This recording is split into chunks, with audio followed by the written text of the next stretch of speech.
तो इस प्रोजेक्टाइल या 2D मोशन में, हाँ सुनिएगा, इस प्रोजेक्टाइल या 2D मोशन में जो सबसे पहली बात है वो ये है कि पार्टिकल का मोशन या ऑब्जेक्ट का मोशन अब किसी एक डायमेंशन या किसी एक एक्सिस के अलोंग ना हो करके एक प्लेन में होने वाला है। ये जैसे एक बार के लिए मैंने एक्स वाई प्लेन रिप्रेजेंट किया है, तो इस प्लेन में मोशन होने जा रहा है पार्टिकल का। Let say particle t is equal to 0 पर यहाँ था, पार्टिकल यहाँ से चल के कभी यहाँ पहुंच गया किसी time t is equal to t पर। ठीक है, पार्टिकल के पास x एक्सिस के अलोंग कुछ इनिशियल वेलोसिटी थी, मान लेते हैं वो ux है। पार्टिकल के पास x एक्सिस के अलोंग कुछ इनिशियल एक्सेलरेशन था, वो ax है।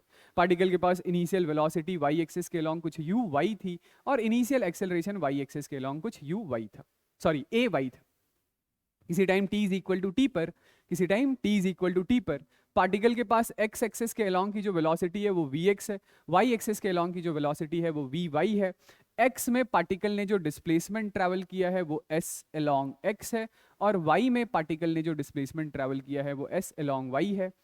तो यहां पर सबसे पहले आपको पता होना चाहिए अबाउट गैलीलियोज स्टेटमेंट, जो हमें ये बताता है कि ये जो x एक्सिस के अलोंग होने वाला डिस्प्लेसमेंट है, ये जो x एक्सिस के अलोंग होने वाला डिस्प्लेसमेंट है, इस x एक्सिस के अलोंग होने वाले डिस्प्लेसमेंट की कंप्लीट रिस्पॉन्सिबिलिटी x एक्सिस के अलोंग की वेलोसिटी की है।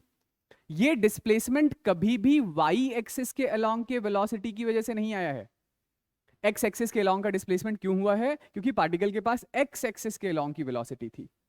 ऑलराइट, सिमिलरली ये जो x एक्सिस के अलोंग की वेलोसिटी है वो इसलिए बदल रही है क्योंकि पार्टिकल के पास x एक्सिस के अलोंग एक्सेलरेशन है। मतलब इस x एक्सिस के अलोंग की वेलोसिटी को कभी भी y एक्सिस के अलोंग का एक्सेलरेशन नहीं बदल सकता है। y एक्सिस के अलोंग का एक्सेलरेशन कभी भी क्या नहीं कर सकता है? x के अलोंग की वेलोसिटी को नहीं बदल सकता है। x के अलोंग यदि डिस्प्लेसमेंट हो रहा है तो उसके लिए रिस्पॉन्सिबल x के अलोंग की वेलोसिटी है। x के अलोंग की वेलोसिटी यदि बदल रही है तो उसके लिए रिस्पॉन्सिबल x एक्सिस के अलोंग का एक्सेलरेशन है। बस इतनी सी ही बात है। ठीक है, सिमिलरली यही बात यदि मैं y में बोलूं कि पार्टिकल ने यदि y में कुछ डिस्प्लेसमेंट किया है, ये वाला डिस्प्लेसमेंट, तो ये डिस्प्लेसमेंट किसने कराया है? आंसर है ये y एक्सिस के अलोंग की वेलोसिटी ने कराया है। ये वाला डिस्प्लेसमेंट इस वेलोसिटी ने नहीं कराया है या इस वेलोसिटी ने नहीं कराया है। ये वाला जो डिस्प्लेसमेंट है वो इस वेलोसिटी ने या इस वेलोसिटी ने कराया है। आ रही बात समझ? यानी y एक्सिस के अलोंग का डिस्प्लेसमेंट कभी भी x एक्सिस के अलोंग की वेलोसिटी की वजह से नहीं है। y एक्सिस के अलोंग का डिस्प्लेसमेंट y में स्पीड या y में वेलोसिटी की वजह से है। सिमिलरली यदि y एक्सिस के अलोंग की वेलोसिटी बदल रही है तो इसको बदलने के लिए जो रिस्पॉन्सिबल फैक्टर है, जो रिस्पॉन्सिबल रीजन है, वो y एक्सिस के अलोंग का एक्सेलरेशन है। x एक्सिस के अलोंग का एक्सेलरेशन कभी भी y में वेलोसिटी नहीं बदल सकता है। कहने का मतलब है कि किसी प्लेन में होने वाला जो मोशन है, इसमें दो परपेंडिकुलर एक्सिसेस हैं, एक एक्सिस आपका x है, दूसरी एक्सिस आपकी y है। तो ये x और y एक्सिसेस के अलोंग का होने वाला मोशन एक दूसरे से कंप्लीटली इंडिपेंडेंट है। x एक्सिस और y एक्सिस में होने वाले मोशंस एक दूसरे से कंप्लीटली इंडिपेंडेंट है। कभी आपको रिजल्टेंट डिस्प्लेसमेंट निकालना पड़ जाए तो रिजल्टेंट डिस्प्लेसमेंट ये रहा हमारा नेट डिस्प्लेसमेंट। और नेट डिस्प्लेसमेंट आप कैसे निकालेंगे? तो this is under root of displacement along x का square plus displacement along y का स्क्वायर। Simple vector addition. ये y एक्सिस के अलोंग की स्पीड है, x एक्सिस के अलोंग की स्पीड है। कभी आपको नेट स्पीड निकालना पड़ जाए तो net speed is under root of x axis के अलोंग की स्पीड प्लस y एक्सिस के अलोंग की स्पीड। ठीक है, ओके। तो x एक्सिस के अलोंग आप अलग से इक्वेशन ऑफ मोशन अप्लाई करेंगे। जैसे एक बार के लिए मैं आपको बस इतनी बेसिक सी बात बता देता हूं कि x एक्सिस के अलोंग आप अलग से इक्वेशन ऑफ मोशन अप्लाई करेंगे और y एक्सिस के अलोंग आप अलग से इक्वेशन ऑफ मोशन अप्लाई करेंगे। मेरे कहने का मतलब है कि किसी टाइम t पर यदि आपको x एक्सिस के अलोंग की वेलोसिटी चाहिए तो ये initial velocity along x plus acceleration along x into time t के बराबर होगा। किसी टाइम t पर y एक्सिस के अलोंग की स्पीड चाहिए तो ये initial velocity along y plus acceleration along y into time t के बराबर होगा। किसी टाइम t पर आपको x एक्सिस के अलोंग डिस्प्लेसमेंट चाहिए तो वो initial velocity along x into time t plus 1/2 into acceleration along x into t square होगा। और सिमिलरली किसी इंस्टेंट पर y एक्सिस के अलोंग डिस्प्लेसमेंट चाहिए तो initial velocity along y into time t plus 1/2 into acceleration along y into t का square होगा। Similarly यदि आप थर्ड इक्वेशन ऑफ मोशन लगा रहे हैं तो v along x का square is u along x का square plus 2 times of acceleration along x into displacement along x। और तीसरी बात कि v along y का square is initial velocity along y का square plus 2 times of acceleration along y into displacement along y होगा। I hope ये वाली बात सही है। ठीक है, सबसे पहले हम लोग बात करने जा रहे हैं about ground to ground projectile के बारे में। तो ग्राउंड टू ग्राउंड प्रोजेक्टाइल से सिंपली मेरे कहने का मतलब है कि ये है हमारे पास ग्राउंड, ये है ग्राउंड, ये है ग्राउंड, और ये जो हॉरिजॉन्टल डायरेक्शन है, इस हॉरिजॉन्टल डायरेक्शन को हम लोग एक बार के लिए अपना एक्स एक्सिस ले लेते हैं। तो ये जो वर्टिकली अपवर्ड डायरेक्शन होगा, वर्टिकली अपवर्ड डायरेक्शन, इस डायरेक्शन को हम लोग बोलेंगे ये है हमारी वाई एक्सिस। ये क्या है? Y axis. Ground to ground projectile से सिंपली कहने का मतलब होता है कि किसी पार्टिकल को आप थ्रो कर रहे हैं ग्राउंड से। कहां से थ्रो किया है? ग्राउंड से। लेट से इनिशियल स्पीड है u, पार्टिकल पहले तो ऊपर जाएगा और फिर नीचे आएगा। तो नीचे कहां तक आएगा? नीचे उसी हॉरिजॉन्टल लेवल यानी कि ग्राउंड तक ही आएगा, इसीलिए इसका नाम क्या है? ग्राउंड टू ग्राउंड प्रोजेक्टाइल है। सिंपल।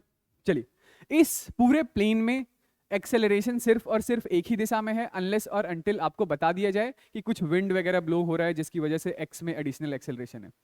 ओके, तो जब तक ना बताया जाए तब तक आपको सिर्फ एक ही एक्सेलरेशन लेना है, और वो एक्सेलरेशन है वर्टिकली डाउनवर्ड डायरेक्शन में, जिसको मैं एक्सेलरेशन अलोंग y बोल रहा हूं, दैट इज -g। इसके अलावा और कोई एक्सेलरेशन नहीं है। तो सबसे पहला काम हम लोग क्या करेंगे कि ये जो इनिशियल स्पीड है u, ये ग्राउंड के साथ है किसी एंगल थीटा पर, तो इस पॉइंट को हम लोग कहते हैं this is point of projection, और ये जो एंगल थीटा है इसे कहते हैं एंगल ऑफ प्रोजेक्शन। ये जो अपनी इनिशियल स्पीड u है, इसके कर लेते हैं दोनों कंपोनेंट रिजॉल्व। तो इनिशियल स्पीड u का x एक्सिस के अलोंग कंपोनेंट होगा u cos थीटा, और इस इनिशियल स्पीड का y एक्सिस के अलोंग जो कंपोनेंट होगा वो होगा u sin theta. u cos theta ux है, u sin थीटा uy। ठीक है, किसी time t is equal to t पर मान लेते हैं पार्टिकल कहीं यहां पहुंच गया, तो इस समय पार्टिकल के पास एक तो वेलोसिटी होगी x के लॉन्ग जिसका नाम है vx, एक वेलोसिटी होगी y के लॉन्ग जिसका नाम है vy, और पार्टिकल का रिजल्टेंट स्पीड होगा यहां कहीं इस दिशा में। इस time t is equal to t पर पार्टिकल ने x एक्सिस के अलोंग डिस्प्लेसमेंट ट्रेवल किया है ये वाला, y एक्सिस के अलोंग पार्टिकल का डिस्प्लेसमेंट है ये वाला। ठीक है, अब यदि यहां पर मैं किसी टाइम t पर आपसे कुछ भी पूछ लूं कि किसी टाइम t पर मुझे x की स्पीड बताओ, y की स्पीड बताओ, रिजल्टेंट स्पीड बताओ या डिस्प्लेसमेंट बताओ, तो सिंपल आपको क्या करना है, जैसा जस्ट अभी अभी गैलीलियोस स्टेटमेंट के अंदर हम लोगों ने डिस्कस किया कि x के अलोंग अलग से इक्वेशन ऑफ मोशन, y के अलोंग अलग से इक्वेशन ऑफ मोशन, और जस्ट नॉर्मल वेक्टर एडिशन। मेरे कहने का मतलब ये है कि आप एक बार के लिए यदि ऐसा सोचें कि ये x एक्सिस और y एक्सिस में हमें क्या क्या मालूम है, तो x के अलोंग आप बोलेंगे इनिशियल स्पीड है u cos थीटा, y के अलोंग इनिशियल स्पीड है u sin थीटा। ठीक है, वेरी गुड। x में कोई एक्सेलरेशन है क्या? तो आंसर इज नो। x में कोई एक्सेलरेशन तब तक नहीं है जब तक सवाल में बता दिया जाए कि कोई विंड वगैरह ब्लो हो रहा है, ऐसा कुछ। ठीक है, तब तक x में कोई एक्सेलरेशन नहीं है। y के अलोंग एक्सेलरेशन है क्या? जी हाँ, y के अलोंग एक्सेलरेशन है डाउनवर्ड डायरेक्शन में, इसीलिए मैंने -g लिखा है, क्योंकि इनिशियल स्पीड ऊपर की तरफ है तो ऊपर वाली साइड हम लोगों ने ले लिया पॉजिटिव और नीचे वाली साइड हम लोग ले रहे हैं नेगेटिव। ठीक है, अब किसी टाइम t पर आपसे ये कोई पूछ ले, क्या पूछ ले कि ये vx बताओ, तो किसी टाइम t पर जो x एक्सिस के अलोंग वेलोसिटी है that is equal to initial speed along x plus acceleration along x into time t। तो x में तो कोई एक्सेलरेशन है नहीं, यानी किसी टाइम t पर जो x एक्सिस के अलोंग वेलोसिटी है वो u cos थीटा के बराबर ही है। तो इसका मतलब ये हुआ x में एक्सेलरेशन है नहीं तो x में स्पीड बदली नहीं, तो x में स्पीड हमेशा हमेशा हमेशा कांस्टेंट है। किसी टाइम t पर आपसे कोई पूछ ले कि मुझे y एक्सिस के अलोंग वेलोसिटी बताओ, तो y एक्सिस के along velocity is equal to initial speed which is u sin theta minus times of g into t के बराबर होगा। ठीक है, माइनस क्यों? क्योंकि g है नीचे की तरफ। कोई आपसे पूछ ले कि किसी टाइम t पर x एक्सिस के अलोंग का डिस्प्लेसमेंट बताओ, तो displacement s is equal to u along x into time t plus half at square लिखने की कोई जरूरत है नहीं क्योंकि एक्सेलरेशन x में है नहीं, तो this is simply equals to u cos theta into t। कोई आपसे पूछे कि मुझे किसी टाइम t पर डिस्प्लेसमेंट अलोंग y बताओ, तो डिस्प्लेसमेंट along y is equal to u sin theta into t minus 1/2 into g t square, ये y एक्सिस के अलोंग डिस्प्लेसमेंट। ठीक है, किसी टाइम t पर आपसे कोई पूछे कि ये मुझे नेट डिस्प्लेसमेंट बताओ, ये नेट डिस्प्लेसमेंट बताओ, तो net displacement is under root of displacement along x का square plus displacement along y का स्क्वायर। किसी टाइम टी पर आपसे कोई कह रहा है कि मुझे ये वाली स्पीड बताओ, नेट स्पीड बताओ, तो net speed is under root of we x का स्क्वायर प्लस वी वाई का स्क्वायर। काम खत्म। ठीक है, तो हम लोगों ने कुछ अलग से नया काम किया नहीं है, बस एक्स और वाई के अलोंग अलग से इक्वेशन ऑफ मोशन को अप्लाई कर दिया है। ठीक है चलिए एक बार फिर से मैं इसी फिगर को बनाता हूं। ये वाली बात ठीक है, इतना तो समझ गए ना? हाँ तो इसी ग्राउंड टू ग्राउंड प्रोजेक्टाइल में कुछ और बातें हैं, जरा देखिएगा कि पहली बात तो ये है, मान लेते हैं आपने प्रोजेक्टाइल को जिस इंस्टेंट पर थ्रो किया है उसका नाम है t is equal to 0। Particle यहां से चलते चलते सबसे पहले यहां पहुंचा। ये वाला पोजीशन थोड़ा सा स्पेशल है क्योंकि यहां पर वर्टिकल कंपोनेंट ऑफ वेलोसिटी मैं कह देता हूं कि 0 हो चुकी है। मतलब y के अलोंग की जो स्पीड है शुरुआत में कितनी थी, यू साइन थीटा, एक्सेलरेशन कितना है g नीचे की तरफ, तो वेलोसिटी घटते घटते घटते घटते घटते घटते यहां पर हो गया 0। फिर यहां से जब पार्टिकल नीचे आएगा तो एक्सेलरेशन ड्यू टू ग्रेविटी नीचे है, तो वेलोसिटी बढ़ते बढ़ते बढ़ते बढ़ते बढ़ते जब ग्राउंड से पार्टिकल टकराएगा, जब ग्राउंड से पार्टिकल टकराएगा तो हम लोगों ने मोशन अंडर ग्रेविटी में पिछले चैप्टर काइनेमेटिक्स में, सॉरी स्ट्रेट लाइन मोशन में ये पढ़ा कि सेम हॉरिजॉन्टल लेवल पर वेलोसिटी सेम होती है और जितनी स्पीड से किसी पार्टिकल को थ्रो करते हैं वो दोबारा से ग्राउंड पर उतनी ही स्पीड से टकराता है। यदि एक्सेलरेशन इस रीजन में कांस्टेंट है, एक जैसा है, तो पार्टिकल जितनी स्पीड से ग्राउंड से टकराएगा that will again be same as u sine theta. और एक्स एक्सिस के लॉन्ग तो स्पीड बदली ही नहीं थी, तो ये अब भी कितना है, ये तो यू कॉस थीटा के बराबर ही है। ओके, तो ये जो टाइम है, कौन सा टाइम, यहां से यहां तक का टाइम, यहां से यहां तक का टाइम, इस टाइम का नाम है टाइम ऑफ एसेंट, और यहां से यहां तक का जो टाइम है वो है हमारा टाइम ऑफ डिसेंट। तो याद कीजिए कल हम लोगों ने जब स्ट्रेट लाइन मोशन किया था तो उसमें मैंने बताया था कि टाइम ऑफ एसेंट किसके बराबर होता है, तो टाइम ऑफ एसेंट याद कीजिए u बाई जी था, u बाई जी था। बस आज उसी u को रिप्लेस कर देना है u y से, क्योंकि अभी तो u दो है ना, एक x है दूसरा y है, ये है हमारा u y। तो टाइम ऑफ एसेंट कितना हो गया, u along y divided by g, यानी कि u sine theta by g। अगली बात हम लोगों ने क्या डिस्कस किया था कि जितना समय नीचे से ऊपर जाने में उतना ही समय ऊपर से नीचे आने में, यानी कि यही क्या है, तो यही हमारा टाइम ऑफ डिसेंट भी है, ऊपर से नीचे आने में भी लगने वाला समय यही है। तो यदि सबसे पहले मैं बात करूं कि टाइम ऑफ फ्लाइट क्या है, टाइम ऑफ फ्लाइट क्या है, तो time of ascent plus time of descent, याद कीजिए पिछली क्लास में यही टाइम ऑफ फ्लाइट था 2u बाई जी। आज उसी 2u को रिप्लेस कर रहे हैं 2u अलोंग y बाई जी से। आप चाहें तो ऐसा भी लिख सकते हैं, this is 2u sine theta by g. ठीक है, पहली बात हो गई टाइम ऑफ फ्लाइट। अगली बात क्या है, तो अगली बात ये है कि ये जो वर्टिकल से, सॉरी ये जो ग्राउंड से डिस्प्लेसमेंट है, इस डिस्प्लेसमेंट का नाम है एच मैक्स, यानी कि maximum height attend by the projectile. तो याद कीजिए ये maximum height attend by the projectile हम लोगों ने कल स्ट्रेट लाइन मोशन में, मोशन अंडर ग्रेविटी में क्या पढ़ा था, तो this is u square by 2g। ये क्या है, u स्क्वायर बाई 2g के बराबर होता है। बस आज इसी u को किससे रिप्लेस कर देना है, तो इसे u अलोंग y से रिप्लेस कर देना है, क्योंकि फिर से u तो दो हैं, एक x में है दूसरा y में है। ये y एक्सिस के अलोंग का डिस्प्लेसमेंट किसकी वजह से है, x की वेलोसिटी की वजह से है, नहीं, ये तो y एक्सिस के अलोंग का डिस्प्लेसमेंट इस y में जो स्पीड है उसकी वजह से है। तो answer is u square sine square theta divided by 2g के बराबर क्या है, h मैक्स। ओके, यहां पर एक और चीज हम लोग निकालने जा रहे हैं जिसका नाम है हॉरिजॉन्टल रेंज।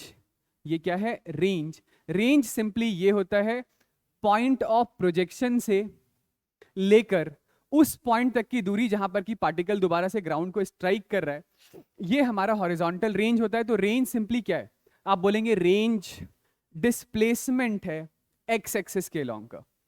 रेंज क्या है, रेंज डिस्प्लेसमेंट है एक्स एक्सिस के अलोंग का। तो दिस इज एक्स एक्सिस के अलोंग की velocity into total time t, क्योंकि कितनी देर के बाद के डिस्प्लेसमेंट की बात कर रहे हैं, तो टोटल t टाइम के बाद के डिस्प्लेसमेंट की बात कर रहे हैं।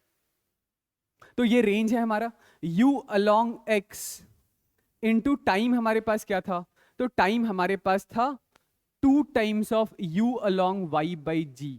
तो horizontal range is 2 u along x u along y multiplied with divided by g।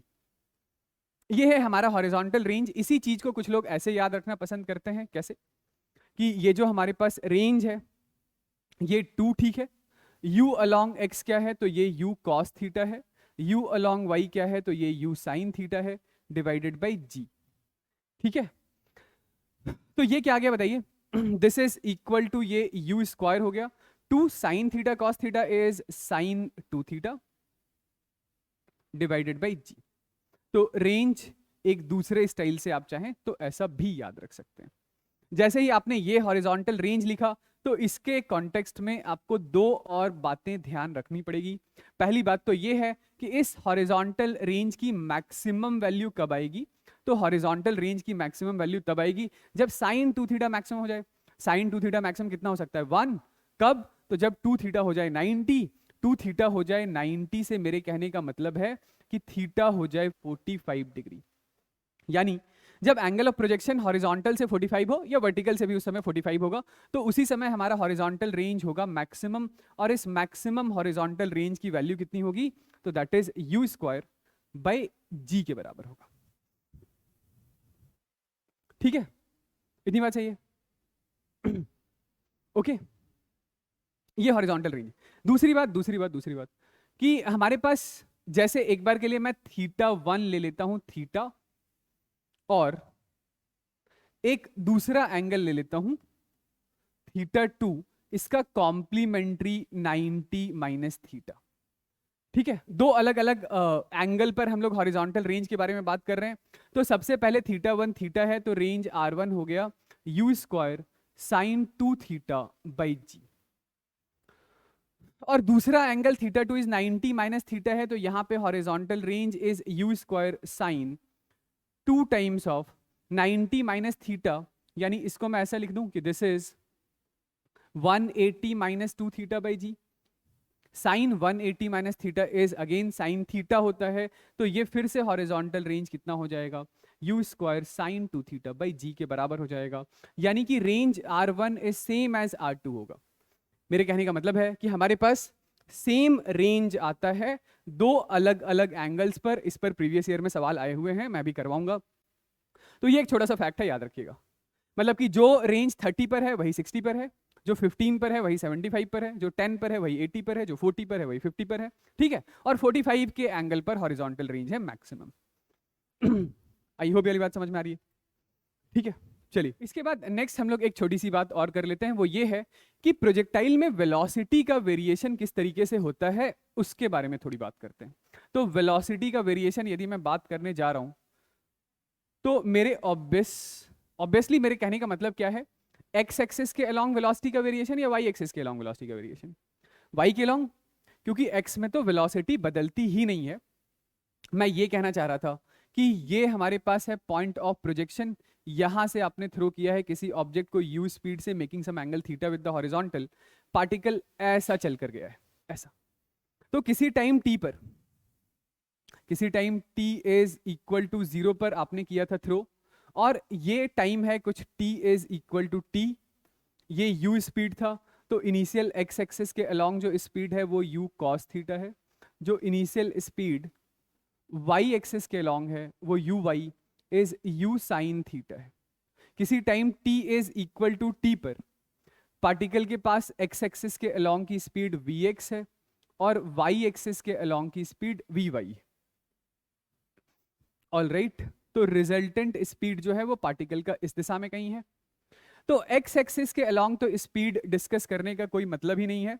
हालांकि एक बार के लिए हम लोग ये बात जरूर कर सकते हैं कि शुरुआत में आपने प्रोजेक्टाइल को जब थ्रो किया था तो ये हॉरिजॉन्टल के साथ एंगल बना रहा था थीटा।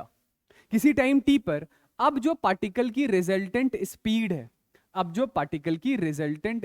है ये हॉरिजॉन्टल के साथ एंगल बना रही है, मान लेते हैं अल्फा। हॉरिजॉन्टल के साथ ये कितना एंगल बना रही है, अल्फा, और इस समय रिजल्टेंट स्पीड है v। तो अभी जो हॉरिजॉन्टल के साथ स्पीड है या हॉरिजॉन्टल डायरेक्शन के लॉन्ग वेलोसिटी है वो कितना है, वो है हमारे पास v cos ऑफ अल्फा, और ये v cos ऑफ अल्फा किसके बराबर होगा? तो आप कहेंगे ये v cos ऑफ अल्फा होगा u cos ऑफ थीटा के बराबर। तो यहां से आप ये कह सकते हैं कि अभी जो स्पीड v है वो u cos theta, sorry u cos theta divided by cos of alpha के बराबर होगा। ओके, ऐसा करते ही अब मैं y एक्सिस के अलोंग अपना इक्वेशन ऑफ मोशन लगा सकता हूं कि y एक्सिस के अलोंग की जो वेलोसिटी होगी किसी टाइम t पर, वो होगा initial velocity along y plus acceleration along y into time t के बराबर। और शुरुआत में y एक्सिस के अलोंग की जो स्पीड थी वो था u sine theta minus times of g into time t के बराबर। और अब y एक्सिस के अलोंग की वेलोसिटी है कितनी? तो y एक्सिस के अलोंग की अब जो वेलोसिटी है वो है v साइन अल्फा के बराबर।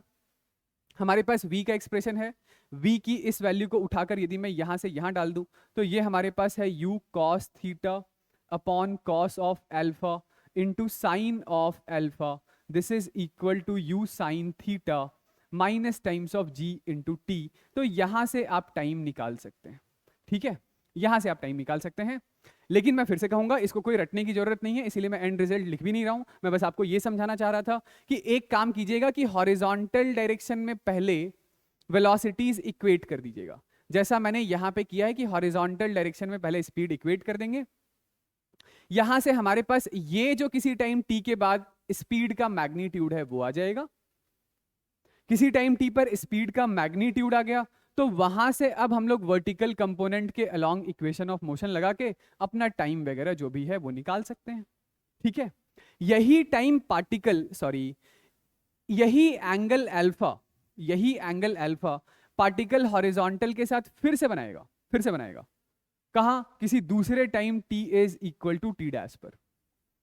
अब की बारी क्या होगा? तो अब की बारी पार्टिकल की स्पीड सेम v नीचे की तरफ होगी, और ये हॉरिजॉन्टल के साथ बनने वाला यदि ये एंगल अल्फा है तो इस एंगल को मैं माइनस अल्फा लिख दूंगा, ठीक है, माइनस अल्फा लिख दूंगा। तो ये यहां पर हमारे पास साइन बाई कॉस टेन आएगा। चलिए एक बार के लिए मैं इस टाइम को लिख ही देता हूं। तो ये यहां से हमारे पास टाइम का एक्सप्रेशन कितना आ रहा है? टाइम का एक्सप्रेशन आ रहा है ये gt, ठीक है, this is u sine theta minus times of u cos theta into sine alpha by cos alpha is equal to tan alpha. तो t is equal to u by G into sine theta minus cos theta into tan of alpha, right. ये वो time है जितनी देर के बाद particle ने horizontal के साथ अल्फा एंगल बनाया है। तो अब अगली बात जो मैं ये कह रहा था कि सेम एंगल अल्फा हॉरिजॉन्टल के साथ पार्टिकल दोबारा से बना रहा होगा कब? किसी time t is equal to T dash पर। लेकिन अब की बारी बनने वाला एंगल अल्फा प्लस अल्फा ना होकर के माइनस अल्फा हो जाएगा, क्योंकि पार्टिकल ने अब डाउनवर्ड जर्नी स्टार्ट कर दिया है, मतलब पार्टिकल एच मैक्स को क्रॉस कर चुका है। तो ये वाला टाइम टी डैश निकालने के लिए आपको फिर दोबारा से अलग से मेहनत नहीं करनी है। T dash is just equal to U by G into sine of theta minus cos of theta into tan of minus alpha के बराबर होगा। Tan of minus alpha is minus tan alpha, तो ये हो गया माइनस माइनस प्लस, ठीक है। तो आप इन दोनों टाइम्स को निकाल सकते हैं। एक बारी आपके पास टाइम आ गया, एक बारी आपके पास टाइम आ गया, तो फिर आप ये वर्टिकल डिस्प्लेसमेंट भी निकाल सकते हैं कि पार्टिकल इस समय ग्राउंड से कितना ऊपर है। पार्टिकल इस समय ग्राउंड से कितना ऊपर है, that is displacement along Y axis. तो वो initial velocity along Y into time T plus 1/2 into acceleration along Y into T का स्क्वायर हो जाएगा। इनिशियल वेलोसिटी है हमारे पास u sine theta into time T plus 1/2 acceleration is minus ji into T का square. ये time की value इधर डाल देंगे तो वाई एक्सिस के अलोंग का डिस्प्लेसमेंट आ जाएगा, ठीक है। चलिए फटाफट से हम लोग बात कर लेते हैं इक्वेशन ऑफ ट्रेजेक्ट्री क्या होता है पार्टिकल में, सॉरी प्रोजेक्टाइल में। तो equation of trajectory, equation of trajectory जैसे ये हमारा एक्स एक्सिस था और ये था हमारा वाई एक्सिस। पार्टिकल को हम लोगों ने प्रोजेक्ट किया था यहां से किसी स्पीड u से, एंगल कितना था? थीटा। पार्टिकल चलता चलता चलता ऐसे ग्राउंड पर आया था, ये है t इज इक्वल टू 0, ये किसी time t is equal to t पर पार्टिकल ग्राउंड से टकरा रहा था। जो एक्सेलरेशन है वो एक्सेलरेशन वर्टिकली डाउनवर्ड डायरेक्शन में है। इस इनिशियल स्पीड के दो कंपोनेंट x के अलोंग था u cos थीटा और y के अलोंग इनिशियल स्पीड है हमारे पास u sin थीटा। ओके, तो ट्रेजेक्ट्री के इक्वेशन का मतलब क्या है? इक्वेशन ऑफ ट्रेजेक्ट्री का सिंपल सा मतलब ये है कि किसी टाइम टी पर मान लेते हैं पार्टिकल यहां पर है और इसका इंस्टेंटेनियस कोऑर्डिनेट है एक्स और वाई। इंस्टेंटेनियस कोऑर्डिनेट एक्स और वाई से मेरे कहने का मतलब है कि इस समय पार्टिकल एक्स में एक्स यूनिट आगे है, वाई में वाई यूनिट ऊपर है। तो इस एक्स और वाई के बीच का जो आपस का मैथमेटिकल रिलेशन है वही इक्वेशन ऑफ ट्रेजेक्ट्री है। एक्स और वाई को आपस में रिलेट करता हुआ मैथमेटिकल इक्वेशन इस कर्व की इक्वेशन है जिस कर्व के अलोंग पार्टिकल ने मोशन परफॉर्म किया है। ठीक है, तो कैसे निकालेंगे एक्स और वाई के अलोंग का रिलेशन? तो आप सिंपली बोलेंगे कि एक्स के अलोंग ये जो डिस्प्लेसमेंट है, एक्स के अलोंग जो डिस्प्लेसमेंट है वो एक्स के अलोंग की वेलोसिटी इनटू टाइम टी के बराबर है। क्योंकि एक्स में कोई एक्सेलरेशन तो है नहीं, तो हाफ ए टी स्क्वायर मैंने नहीं लिखा है, तो टाइम की वैल्यू है x upon u cos theta के बराबर। ओके, फिर वाई के अलोंग जब किसी पार्टिकल का डिस्प्लेसमेंट की हम लोग बात कर रहे हैं, वाई के अलोंग ये जो डिस्प्लेसमेंट है वाई कितना है, तो ये u sine theta into t, t की वैल्यू है x upon u cos theta -1/2 into g into T का स्क्वायर, यानी कि x square upon u square cos square theta है। तो ये जो y है दिस इज u से u कैंसिल आउट हो गया, x tan थीटा माइनस जी x square upon 2u square cos square theta है। तो सबसे पहली चीज तो इसी को रट लीजिए, इस पर बहुत सारे कंपैरिजन टाइप के सवाल आते हैं जिसमें इक्वेशन ऑफ ट्रेजेक्ट्री किसी दूसरे तरीके से एक्सप्रेस्ड होता है। आपको कंपेयर करके, मतलब y is equal to X into something minus times of X square into something लिखा हुआ होगा, तो वो x इंटू समथिंग जो है वो tan थीटा है, एक्स स्क्वायर इंटू समथिंग जो है वो g upon 2u square cos square theta है। तो कंपैरिजन से बहुत सारा हमारा काम आसानी से बिल्कुल सब्ट्रैक्ट मतलब सॉल्व करते हैं। तो इसी y को हम लोग क्या लिख सकते हैं, ये x tan थीटा तो ठीक है, minus times of G x square upon ये 2u स्क्वायर भी ठीक है, कॉस स्क्वायर थीटा ऊपर आएगा तो हो जाएगा सेक स्क्वायर थीटा, और सेक स्क्वायर थीटा को हम लोग लिख सकते हैं 1 प्लस tan स्क्वायर थीटा। तो इसी इक्वेशन ऑफ ट्रेजेक्ट्री को एक्सप्रेस करने का दूसरा मैथमेटिकल स्टाइल ये है। ये स्टाइल कब यूज करेंगे? तो ये स्टाइल ज्यादातर हम लोग तब यूज करेंगे जब हमसे एंगल ऑफ प्रोजेक्शन पूछा जाएगा। क्या पूछा जाएगा? किसी सवाल के अंदर बाकी सारी चीजें दी हुई है और एंगल ऑफ प्रोजेक्शन पूछा जा रहा है, तो आप देख सकते हैं यहां से बड़ी आसानी से आप एंगल ऑफ प्रोजेक्शन के अंदर एक क्वाड्रेटिक बना सकते हैं और उस क्वाड्रेटिक को सॉल्व करके अपनी थीटा की वैल्यू निकाल सकते हैं। अभी करते हैं। तो ये y इज इक्वल टू ये x tan थीटा तो ठीक है, minus times of G x square upon 2u square cos square theta भी ठीक है। याद कीजिए हॉरिजॉन्टल रेंज का एक्सप्रेशन क्या आया था, तो हॉरिजॉन्टल रेंज का एक्सप्रेशन आया था u square sine 2 theta by g. तो एक बार के लिए यदि मैं यहां पर साइन थीटा से मल्टीप्लाई और साइन थीटा से डिवाइड कर दूं, ठीक है, और इस कॉस स्क्वायर थीटा में से एक कॉस थीटा साथ में लिख लूं और एक कॉस थीटा अलग करके लिख दूं, तो जरा देखिएगा कि ये u square into 2 cos theta sine theta by g, ये क्या लिखा हुआ है? ये तो रेंज लिखा हुआ है, तो y is equal to x tan theta ठीक है, माइनस ये sine theta by cos theta क्या हो गया, tan theta into X square ठीक है, और नीचे लिख दिया रेंज आर। तो यहां से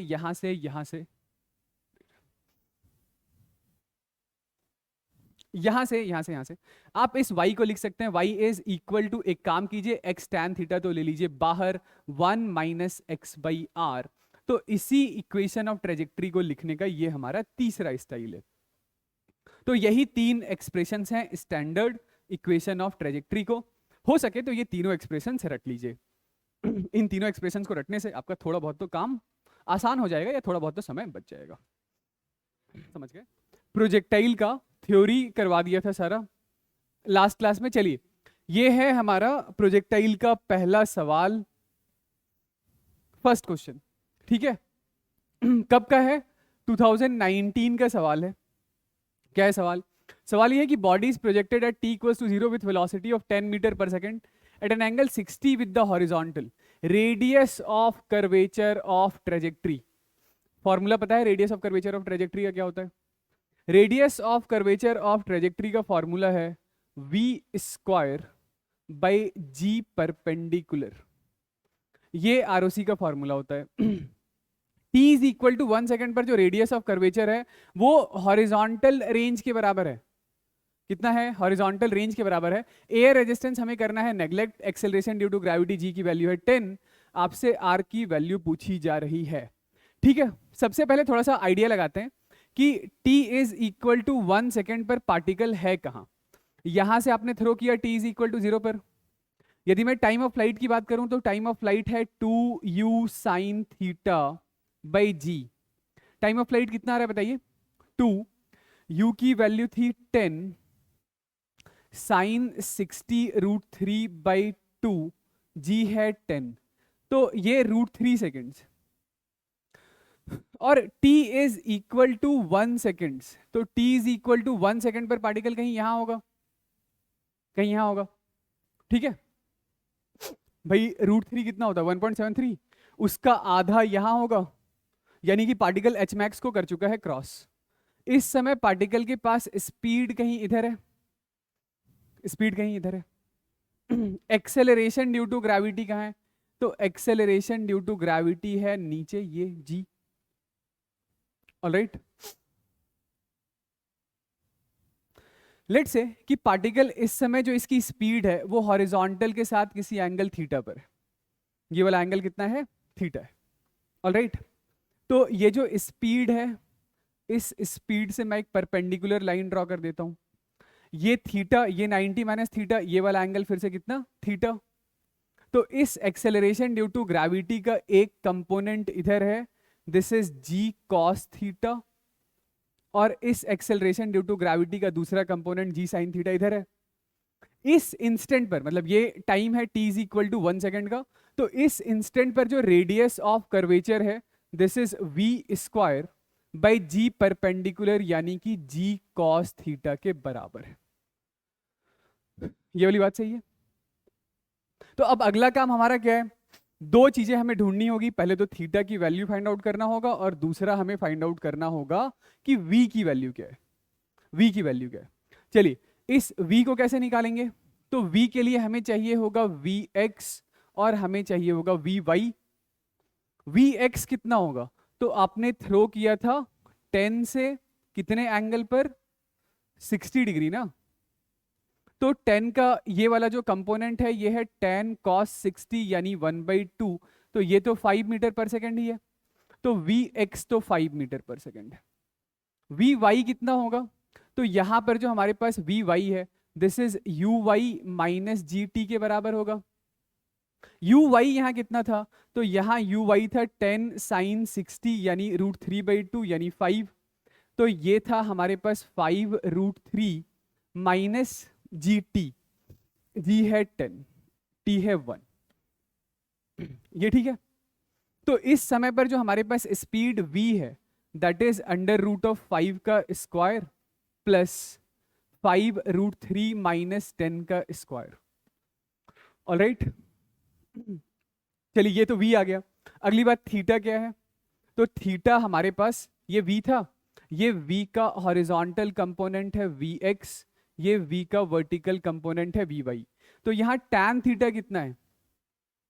tan थीटा है हमारे पास vy/vx। ओके, tan थीटा की वैल्यू क्या है? vy/vx। ये तो सॉल्व करना पड़ेगा, कितना आएगा वैल्यू इसका? इस चीज की जो वैल्यू है वो कुछ 26.8 मीटर पर सेकेंड के आस पड़ोस का है, और जो हमारे पास tan थीटा है ये अंडर रूट है दिस। यहां पर तो हमें v स्क्वायर चाहिए ना, मतलब इसकी जो वैल्यू है दिस इज -1.35 है मीटर पर सेकेंड, ये 5 है ही सही, तो जो tan थीटा होगा वो vy यानी 1.35/5 है। ठीक है, ये tan थीटा की वैल्यू है। तो थीटा जो है वो अप्रोक्सीमेटली 15 डिग्री का था। तो यहां पर यदि हम लोग ये वैल्यू पुट कर दें तो ये 26.8 इसके स्क्वायर की वैल्यू थी, डिवाइडेड बाई जी यानी कि 10 इंटू कॉस ऑफ 15 डिग्री। बाकी के तो दूसरे सारे ऑप्शंस थोड़े दूर दूर थे, ये 5.1 था और ये 10.3 था, पर ये दोनों ऑप्शन थोड़ा क्लोज था, तो ये प्रॉपर सॉल्व करना ही पड़ता और कोई दूसरा रास्ता था नहीं। करेक्ट आंसर जो है इसका ये थर्ड वाला है, यानी 2.8 आता है सॉल्व करने के बाद। चलिए आइए देखिए अगला सवाल क्या है, थोड़ा जल्दी करना है, ये तो सबसे आसान सवाल है, बस कंपेयर ही तो करना है। चलिए आइए देखिए अगला सवाल है हमारे पास क्या, तो अगला सवाल है कि trajectory of projectile near the surface of earth is given by y is equal to 2x minus 9x square if it were launched at an angle of theta nought with the speed v nought. मतलब कि initial speed है v nought और angle of projection की value है theta nought, हमें वही v nought और theta nought बताना है। तो ये लास्ट क्लास में जस्ट करवाया है equation of trajectory. Equation of trajectory होता है y is equal to x tan theta minus ji x square upon 2u square cos square theta. Compare करने के बाद tan थीटा कितना आ रहा है, तो tan थीटा है 2, यदि tan थीटा हमारा 2 है, थीटा या थीटा नॉट ठीक है ना, एक ही चीज है, थीटा या थीटा नॉट एक ही चीज है, ये 2 है ये 1 है, ये √5 होगा, ठीक है। हाँ तो ठीक है, कॉस साइन थीटा कितना होगा, साइन थीटा 2/√5 होगा, और जो कॉस थीटा है वो 1/√5 है, तो ये तो गलत है और ये भी गलत है, ठीक। तो यहां से साइन थीटा या कॉस थीटा की वैल्यू हम लोग लिख सकते हैं। दूसरी चीज कंपेयर कर रहे हैं क्या, तो दूसरी चीज हम लोग कंपेयर कर रहे हैं g divided by 2u square cos square theta. Cos square theta कितना होगा 1/√5 यानी 5, ठीक है। g divided by 2u square cos square theta, इस पूरे चीज की वैल्यू कितनी है 9, तो यहां से हमारे पास u स्क्वायर की वैल्यू आ रही है, u स्क्वायर की वैल्यू आ रही है 5 इंटू जी यानी कि 10 अपॉन 2 इंटू 9, ठीक है। तो u is equal to under root of this, कितना है ये 2 से 5, ठीक है, ये तो कट गया, 2 से ये 5, तो दिस इज 5/3। तो इनिशियल स्पीड हो गया आपका 5/3 और थीटा हो गया कॉस इनवर्स ऑफ 1/5, तो दूसरा आंसर सही है, ठीक है। सवाल कुछ ऐसा है अगला, अगला सवाल हमारे पास कुछ ऐसा है कि दो पार्टिकल हैं are projected from same point with same initial speed u दोनों के लिए कैसा है same, such that they have the same horizontal range. तो ये हम लोगों ने लास्ट क्लास थ्योरी में डिस्कस किया था कि हॉरिजॉन्टल रेंज सेम दो अलग अलग एंगल पर तभी आता है जब दोनों एंगल्स एक दूसरे के कॉम्प्लीमेंट्री एंगल हो, यानी कि पहला एंगल है हमारे पास θ1 इज इक्वल टू थीटा और दूसरा एंगल है हमारे पास θ2 is equal to 90 minus theta. पहले के लिए जो हाइट है वो h1 है, तो height h1 is equal to u square into sine square theta divided by 2g, यही था हमारे पास h मैक्स का फॉर्मूला। और दूसरे सिचुएशन में जो हमारे पास ये हाइट होगा ये हो जाएगा u square sine square 90 minus theta यानी कि cos square theta divided by 2g।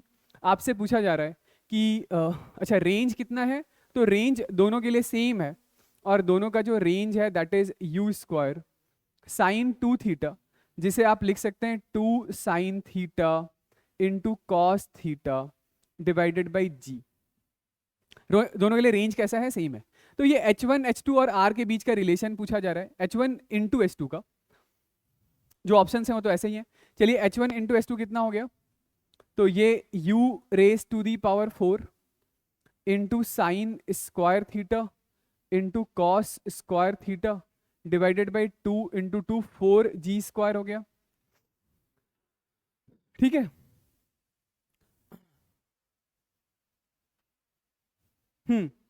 तो क्या मैं इसे 16 से मल्टीप्लाई डिवाइड कर दूं,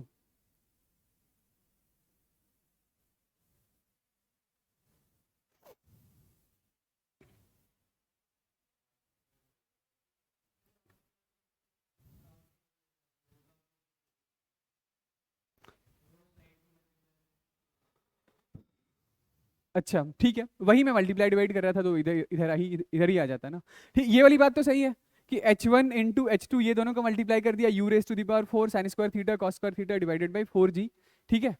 तो ये यहाँ 16 से मल्टीप्लाई कीजिए, यहाँ पे भी 16 से मल्टीप्लाई कर दीजिए, ठीक है। तो ये मेरे ख्याल में इसका स्क्वायर लिखा हुआ है, इस चीज का स्क्वायर है ना, हाँ ठीक है, इस चीज का स्क्वायर, तो दिस इज आर स्क्वायर। तो करेक्ट आंसर ये दूसरा वाला है, ठीक है। तो अगला सवाल हमारे पास ये था कि ट्रेजेक्ट्री है पार्टिकल की जो दे रखा है, y is equal to alpha x minus beta x square. Alpha beta constant है, एक्स और वाई जो है वो हॉरिजॉन्टल वर्टिकल डिस्टेंसेस है, पॉइंट ऑफ प्रोजेक्शन है, एंगल ऑफ प्रोजेक्शन थीटा है, मैक्सिमम हाइट h है। तो फिर से हम लोग क्या करेंगे, तो इसको कंपेयर करेंगे, y is equal to x tan theta minus ji x square by 2u square cos square theta से। ये ठीक है। कंपेयर करते के साथ ही में क्या पता चल रहा है कि tan थीटा किसके बराबर है, तो tan theta is equal to alpha. तो देयरफॉर हमारे पास थीटा कितना है, तो थीटा है tan इनवर्स ऑफ अल्फा के बराबर, थीटा है tan इनवर्स ऑफ अल्फा। यानी ये तो हमारा नहीं है आंसर, ये भी नहीं है। और दूसरी चीज पूछी जा रही है कि एच मैक्स बताओ, तो जरा एक बार इसको कंपेयर कर लेते हैं, इसको कंपेयर कर लें, तो g by 2u square cos square theta की वैल्यू बीटा के बराबर है। ओके, पूछा हमसे क्या गया है, पूछा गया है हमसे एच मैक्स। एच मैक्स क्या होता है, एच मैक्स होता है यू स्क्वायर, क्या एच मैक्स होता है u square sine square theta divided by 2g। Okay ना। तो यहां से जरा बताइएगा कि यू स्क्वायर की वैल्यू कितनी आ रही है, g divided by 2 beta cos square theta. तो यू स्क्वायर की वैल्यू मैंने डाल दिया है g divided by 2 beta into cos square theta, into ये हो गया हमारे पास sine square theta divided by 2g, g से g निपट गया, sine square theta by cos square theta, ये हो गया हमारे पास tan square theta divided by 2 times of beta. और tan बीटा किसके बराबर है, सॉरी tan थीटा किसके बराबर है, अल्फा के बराबर। तो दिस इज अल्फा का square divided by 2 beta, alpha का स्क्वायर डिवाइडेड बाई, अच्छा सॉरी 2 इंटू 2, ये तो 4 आ रहा था, तो ये पहला वाला ऑप्शन हमारा सही हो जाएगा, ठीक है। हाँ चलिए आइए देखिए अगला सवाल हमारे पास कुछ ऐसा है कि एक प्रोजेक्टाइल है जिसे प्रोजेक्ट किया गया है 25 मीटर पर सेकंड से at an angle theta with the horizontal, after t seconds inclination with horizontal becomes zero. यानी t सेकेंड्स के बाद प्रोजेक्टाइल का इंक्लिनेशन हॉरिजॉन्टल से जीरो हो गया। इसका मतलब क्या हुआ, इसका मतलब है कि t सेकेंड के बाद पार्टिकल अपने h मैक्स वाले पॉइंट पर पहुंच चुका है। r है हॉरिजॉन्टल रेंज, तो हमें थीटा की वैल्यू बतानी है, थीटा की, ठीक है, थीटा की वैल्यू हमें बतानी है। तो एक बात बताइए कि आप ये हॉरिजॉन्टल रेंज क्या लिखेंगे, तो range is equal to u square into 2 sine theta into cos theta divided by g. Range यही होता है ना, u square sine 2 theta by g होता है। चलिए वैल्यूज तो हम लोग लास्ट में डाल देंगे, ठीक है। ये बोला जा रहा है कि टी सेकेंड्स के बाद, टी सेकेंड्स के बाद पार्टिकल को यहां से थ्रो किया टी इज इक्वल टू 0 पर, और टी सेकेंड्स के बाद पार्टिकल का हॉरिजॉन्टल से इंक्लिनेशन 0 हो गया है, यानी टी सेकेंड्स के बाद पार्टिकल यहां कहीं पहुंचा है, तभी तो हॉरिजॉन्टल से एंगल ऑफ इंक्लिनेशन कितना है, 0। यानी कि ये जो t है वो टोटल टाइम ऑफ फ्लाइट का आधा है। ये जो t टाइम दे रखा है आपको वो क्या है, तो टोटल टाइम ऑफ फ्लाइट का आधा है। टाइम ऑफ फ्लाइट होता है 2u साइन थीटा बाई जी, उसका आधा यानी कि u sine theta divided by g होगा। ये ठीक है। चलिए तो एक काम करते हैं कि यहां से u की वैल्यू क्या लिखेंगे, t into g divided by sine theta. तो इस u की वैल्यू को यहां से उठाते हैं और यहां रख देते हैं। चलिए देखते हैं। तो ये जो हॉरिजॉन्टल रेंज है ये हमारे पास ये 2 बाई जी, तो ठीक है। और यू स्क्वायर यानी कि t square g square divided by sine square theta into, ये यहां पर था हमारे पास sine theta into cos of theta. Sine theta से ये साइन थीटा कैंसिल आउट हो गया, तो cos theta by sine theta is equal to cot theta. तो कॉट थीटा की वैल्यू कितनी आ रही है, r into g by 2 times of t square g square. तो ये जी से जी तो कैंसिल आउट हो गया। हाँ, तो theta is equal to cot inverse of r by g की वैल्यू 10 है तो 20 टी स्क्वायर होगा। चलिए अगला सवाल क्या है कि एक प्रोजेक्टाइल है जिसको लॉन्च किया गया है एंगल से हॉरिजॉन्टल से अल्फा एंगल के साथ। कितनी स्पीड है, तो स्पीड है शुरुआत की 20 मीटर पर सेकंड। 10 सेकंड के बाद जो इंक्लिनेशन है हॉरिजॉन्टल से वो बीटा हो गया है, तो टैन ऑफ बीटा की वैल्यू पूछी जा रही है। काफी सिंपल सा सवाल है कि ये हॉरिजॉन्टल से आपने 10 मीटर पर सेकंड से अल्फा एंगल पर पार्टिकल को प्रोजेक्ट किया, ये ऐसा गया। मान लेते हैं कि t is equal to 10 seconds पर पार्टिकल कहीं यहां है और उसकी एक वेलोसिटी है vx, एक वेलोसिटी है vy, और अब हॉरिजॉन्टल के साथ बनने वाला एंगल बीटा हो गया। तो tan बीटा होगा कितना, tan of beta is equal to vy by vx। ये 10 मीटर पर सेकेंड है, तो इधर की तरफ जो वेलोसिटी है that is 10 of cos of alpha, और इधर की तरफ जो वेलोसिटी है वो है 10 साइन अल्फा।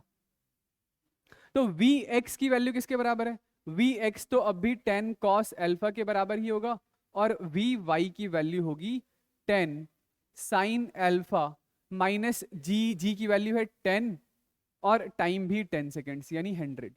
तो this is 10 sine alpha minus 100। ठीक है, तो बस ये वैल्यूज डाल दीजिए। ये कितना हो गया, this is 10 sine alpha minus 100 divided by 10 cos alpha. तो tan ऑफ बीटा, ये 10 से 10 कैंसिल आउट हो गया, tan alpha minus 10 by cos alpha. cos alpha ये ऊपर गया तो sec अल्फा। चलिए दूसरा वाला आंसर सही होगा इसका। सॉरी, मैंने इसको 10 लेके सॉल्व कर लिया है, इसको हर जगह 20 कर दीजिएगा। इसको 20 कर देंगे तो ये यहां पर 5 हो जाएगा ना, इसको 20 कर देंगे तो ये 5 हो जाएगा। सॉरी, मैंने गलती से 20 को 10 पढ़ लिया। ठीक है, अगला सवाल ये है कि एक बॉडी है जिसका मास है 10 kg projected at an angle of 45 degree. Angle of projection 45 है हॉरिजॉन्टल के साथ। ये ट्रेजेक्ट्री था mistype, this is trajectory. Trajectory of body is observe to pass through a point 20, 10। इसका मतलब समझ रहे हैं, हाँ, ये कितनी स्पीड से थ्रो किया था, चलिए स्पीड तो नहीं पता है, 45 डिग्री के एंगल पर थ्रो किया था। तो ये यहां कोई पॉइंट है जो यहां से 20 मीटर आगे है और 10 मीटर ऊपर है। ठीक है, तो इसके लिए यदि हम लोग इक्वेशन ऑफ ट्रेजेक्ट्री लगाएं सीधा, तो y is equal to x tan theta minus ji x square upon 2u square cos square theta होता है, यही होता है ना। ठीक है, तो लीजिए y की वैल्यू कितनी है 10 और x की वैल्यू कितनी है 20।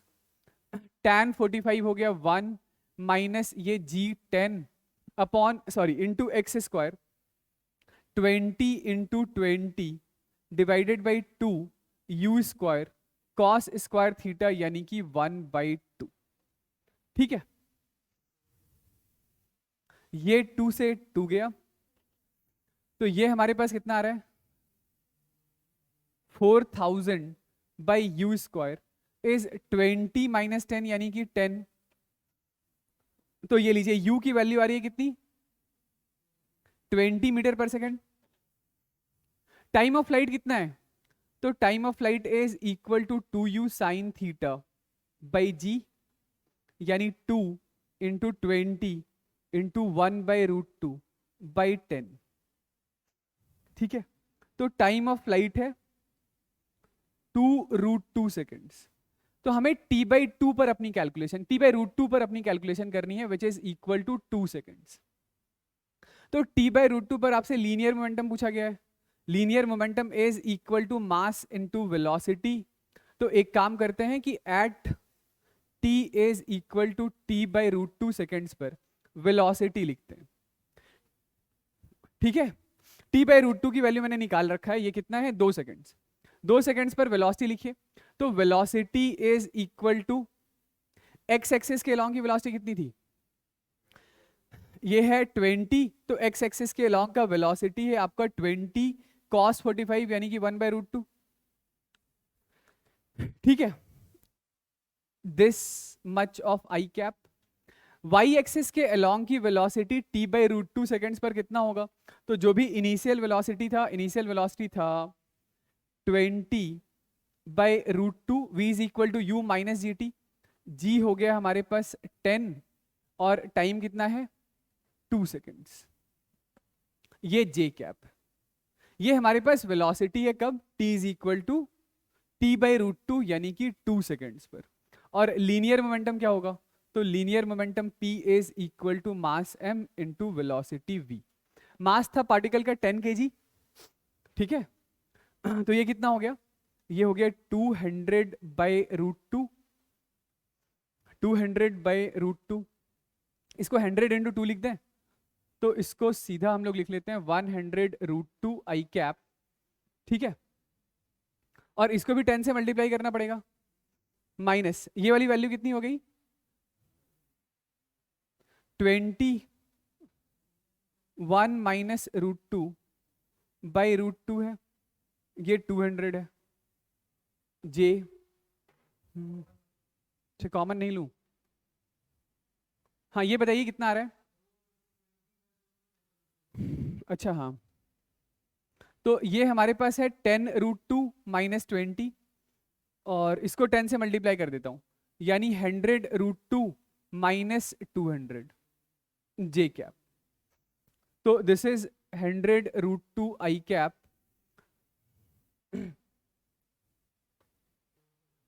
फोर्थ हो गया ना? हाँ यही तो है, आई तो रहा है, तो यही हमारा फोर्थ वाला ऑप्शन, ठीक है। माइनस माइनस प्लस हो गया, अरे नहीं यही है, अरे यहां माइनस क्यों लगा दिया है मैंने?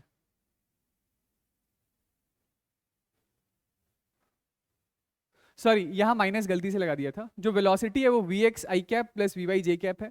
तो फिर से देख लीजिए, वी एक्स आई कैप ये हो गया हमारा, क्योंकि एक्स में तो वेलोसिटी कांस्टेंट है और वाई में वेलोसिटी कितनी है? तो वाई में जो वेलोसिटी है वो शुरुआत वाली velocity is 20/√2 minus times of GT, तो यहां पर माइनस आना था, तो ये प्लस था बीच में, माय बैड, ठीक है, ये प्लस था।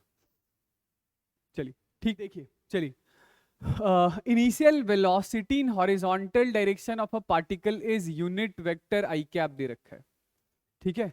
जो शुरुआत वाली वेलोसिटी है एक्स एक्सिस की दिशा में, दैट इज 1 आई कैप है, और इक्वेशन ऑफ ट्रेजेक्ट्री दे रखा है y component of initial velocity आपसे पूछा जा रहा है। यानी आपको क्या दे रखा है? तो velocity along x at t is equal to 0, that is rate of change of velocity along x is 1 दे रखा है।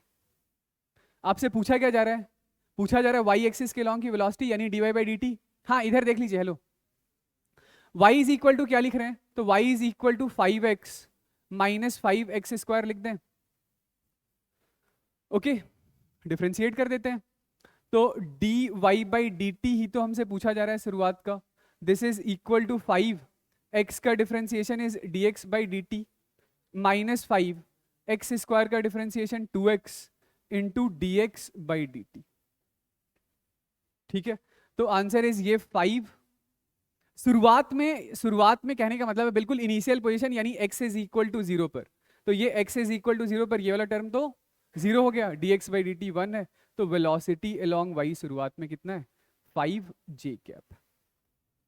देखिए सवाल ये था अगला कि an object is projected in air with initial velocity u such that, ये एंगल है, एंगल ऑफ प्रोजेक्शन थीटा है, projectile motion such that horizontal range कितना है? r इज मैक्सिमम, हाँ 530 तक, तो range maximum horizontal range r is equal to क्या होता है बताइए?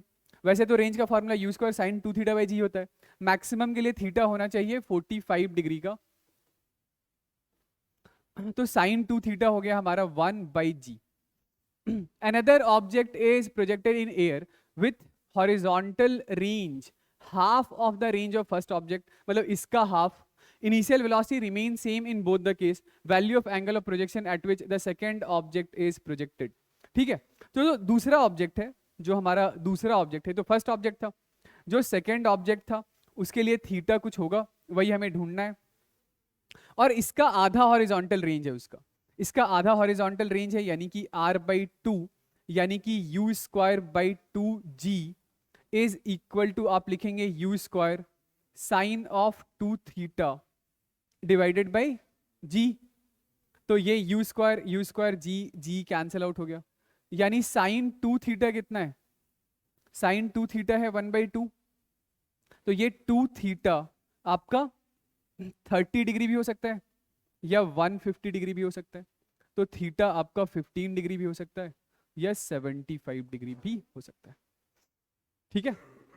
हाँ, क्या है अगला सवाल कि टू बॉडीज हैं projected from ground with same speed, दोनों के लिए इनिशियल स्पीड है 40 at two different angle with respect to horizontal, bodies were found to have same range. Same range फिर से, यानी कि पहले के लिए हमारा θ1 यदि थीटा है, तो दूसरे के लिए हमारा एंगल θ2 कितना होगा, 90 माइनस थीटा होगा। One of the body was projected at angle of 60। अच्छा, ये हमें दे रखा है, ये 60 है, तो दूसरे का थीटा कितना हो गया 30 with horizontal. Sum of maximum height आपसे पूछा जा रहा है, तो पहले के लिए जो h1 है that is equal to u square into sine square, मैं सीधा डायरेक्टली लिख रहा हूँ कि u का स्क्वायर यानी कि 40 इंटू 40 इंटू साइन 60 का स्क्वायर विच इज 3/2 का square 4 divided by 2g, g की वैल्यू भी डाली देते हैं 10। ये कितना आ रहा है, ये आ रहा है 60 मीटर। और दूसरे के लिए h2 is 40 into 40 into sine 30 का स्क्वायर विच इज 1/2 का स्क्वायर 4/2g यानी कि 10। इतना, ये 4 से ये 10, ये 10 20, तो ये h2 आ रहा है 20 मीटर। आपसे पूछा जा रहा है दोनों का सम्मेशन यानी कि h1 प्लस h2, तो इसकी वैल्यू सिंपल कितनी है 80 मीटर। ठीक है, चलिए अगला सवाल क्या है कि projectile is fired at 30 degree angle to the horizontal is observe to be same height at t equals to 3 second and 5 second after the projection during its flight. Speed of projection of the projectile, मतलब शुरुआत वाली speed आपसे पूछी गई है। ये है हमारे पास हॉरिजॉन्टल ग्राउंड और यहाँ पर आपने किसी ऑब्जेक्ट को थ्रो किया है u स्पीड से किसी एंगल थीटा पर, तो प्रोजेक्टाइल ऐसा चला। आपसे क्या बोला जा रहा है कि सेम हाइट पर, ये सेम हाइट, यहां पर पार्टिकल कब है t is equal to 3 seconds पर, यहां पर पार्टिकल कब है 5 सेकेंड्स पर। ठीक है, तो आपको ये तो पता है ना कि जितना समय नीचे से ऊपर जाने में उतना ही समय ऊपर से नीचे आने में। तो इसी लॉजिक से हम लोग ये भी तो कह सकते हैं कि जितना समय यहां से यहां जाने में उतना ही समय यहां से यहां आने में। तो यदि ये वाला समय 3 सेकेंड्स है तो ये वाला भी टाइम 3 सेकेंड्स होगा। तो टोटल टाइम ऑफ फ्लाइट कितना हो गया 5 + 3 यानी कि 8 सेकेंड्स, 8 सेकेंड्स होगा ना। थीटा हमें दे रखा है कितना, थीटा हमें दे रखा है 30 डिग्री का। आपसे पूछा जा रहा है स्पीड बताइए, तो टाइम ऑफ फ्लाइट का फॉर्मूला हमें पता है that is equal to 2u sin 30/g। तो टाइम है ये 8 × 10 डिवाइडेड बाई 2 sin 30 इज 1/2। ठीक है, ये हमारे पास आ रही है किसकी वैल्यू u की, तो u इज इक्वल टू हो गया है 80 मीटर पर सेकेंड। ठीक है, तो ग्राउंड टू ग्राउंड प्रोजेक्टाइल के बाद नेक्स्ट हम लोग आगे बढ़ते हैं और बात कर रहे हैं अबाउट प्रोजेक्टाइल फ्रॉम टावर के बारे में। ठीक है, ये रिलेटिवली प्रोजेक्टाइल का इजियर केस ही कह सकते हैं इसको, ये तो और आसानी है। ऐसा है कि ये हमारे पास है टावर, ये है हॉरिजॉन्टल सरफेस। तो इसके कुछ वैसे बनाने को तो टोटल 3 केस बना सकते हैं, पर बस 1 से 2 केस करते करते ही आपको सारी बात समझ में आ जाएगी कि यहाँ पर हमें करना क्या होता है। प्रोजेक्टाइल फ्रॉम टावर में केस 1 है हॉरिजॉन्टल थ्रो का, हॉरिजॉन्टल थ्रो का। हॉरिजॉन्टल थ्रो से मैं ये कहना चाह रहा हूं कि ये टावर की हाइट है h के बराबर एक बार के लिए। इसको मैं ले लेता हूं अपना x एक्सिस और इसको हम लोग ले लेते हैं y axis. This is x axis, this is y axis. यहां पर हमारे पास कोई पार्टिकल है और इस पार्टिकल को हम लोगों ने थ्रो किया है ऐसा ऐसा। इस पार्टिकल को हम लोगों ने t इज इक्वल टू 0 पर ऐसा बिल्कुल हॉरिजॉन्टल थ्रो किया है, हॉरिजॉन्टल थ्रो या कह लीजिए कि एक्स एक्सिस के अलोंग थ्रो किया है। तो पार्टिकल यहां से चला और आकर ऐसा ग्राउंड को स्ट्राइक किया। कब? किसी time t is equal to capital T time के बाद।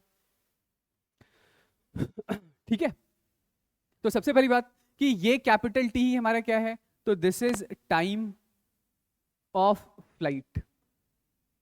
इसके पहले यदि हम लोग x और y एक्सेस के अलोंग जो सारी चीज हमें पता है उसके बारे में बात कर लें, तो ये पार्टिकल की जो इनिशियल वेलोसिटी है वो इनिशियल वेलोसिटी है लेट्स से u, और किस दिशा में है, तो हॉरिजॉन्टल डायरेक्शन में।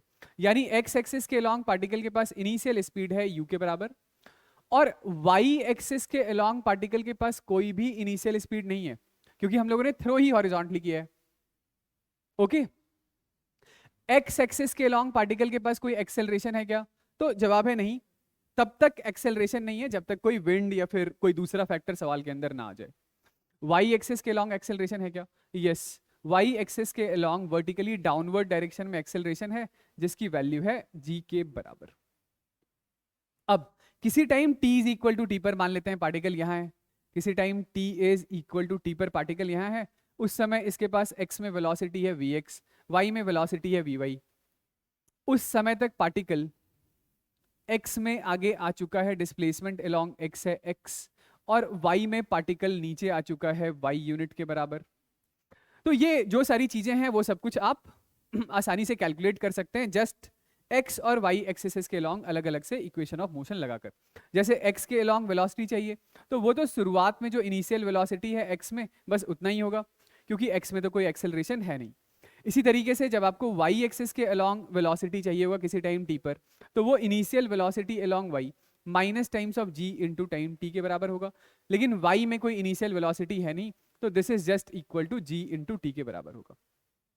माइनस साइन हमें ये बता रहा है कि किसी भी इंस्टेंट पर y वाली जो वेलोसिटी है वो वर्टिकली डाउनवर्ड डायरेक्शन में। ठीक है, सिमिलरली x के अलोंग आपको डिस्प्लेसमेंट चाहिए, तो वो just u along x into time t के बराबर है। y एक्सिस के अलोंग किसी टाइम t पर डिस्प्लेसमेंट चाहिए, तो uy है 0, this is -1/2 into g into t के टी स्क्वायर के बराबर है। तो चलिए सबसे पहले हम लोग बात करते हैं ये टाइम ऑफ फ्लाइट कितना है। तो इस टाइम ऑफ फ्लाइट की वैल्यू को कैलकुलेट करने के लिए हम लोग ये बात करेंगे कि टाइम ऑफ फ्लाइट बेसिकली वो टाइम हो गया जितनी देर में पार्टिकल का डिस्प्लेसमेंट y एक्सिस के अलोंग इस हाइट ऑफ टावर के बराबर का हो चुका है। ओके, तो y एक्सिस के अलोंग हम लोग डिस्प्लेसमेंट की equation sy is equal to uy into time t plus 1/2 into ay into t square यदि लगाएं, तो y में डिस्प्लेसमेंट है -h, इनिशियल वेलोसिटी है 0, plus 1/2 acceleration is -g into T का स्क्वायर, माइनस से माइनस निपट गया, और टाइम की वैल्यू कितनी आ गई, √2h/g के बराबर। तो आप सीधा इस एक्सप्रेशन को याद रखिएगा कि टाइम ऑफ फ्लाइट कितना होगा, √2h/g के बराबर होगा। ठीक है, ये टाइम आ गया। तो प्रोजेक्टाइल ये फुट ऑफ टावर से जितनी दूरी आगे जाकर ग्राउंड को हिट कर रहा है, इसी को हम लोग अपना हॉरिजॉन्टल रेंज बोल देंगे यहां पर। तो इस हॉरिजॉन्टल रेंज की कैलकुलेशन के लिए रेंज है क्या, तो रेंज है डिस्प्लेसमेंट अलोंग x, और x एक्सिस के अलोंग का displacement is initial velocity along x into time t के बराबर। कितनी देर के बाद का डिस्प्लेसमेंट निकाल रहे हैं, तो टोटल कैपिटल T टाइम के बाद। तो this is just equal to, ये u तो ठीक है, और टाइम इज √2h/g के बराबर है। ठीक है, इसके बाद ये प्रोजेक्टाइल जब ग्राउंड को हिट कर रहा है, तो इस समय इसके पास y एक्सिस के अलोंग की कुछ वेलोसिटी होगी, that is vy। x axis के अलोंग भी पार्टिकल के पास कुछ स्पीड होगा, दैट इज vx। ठीक है, ये थोड़ा सा मैं चेंज कर रहा हूं इसको, ट्रेजेक्ट्री को, ये कुछ ऐसा ड्रॉ करना था।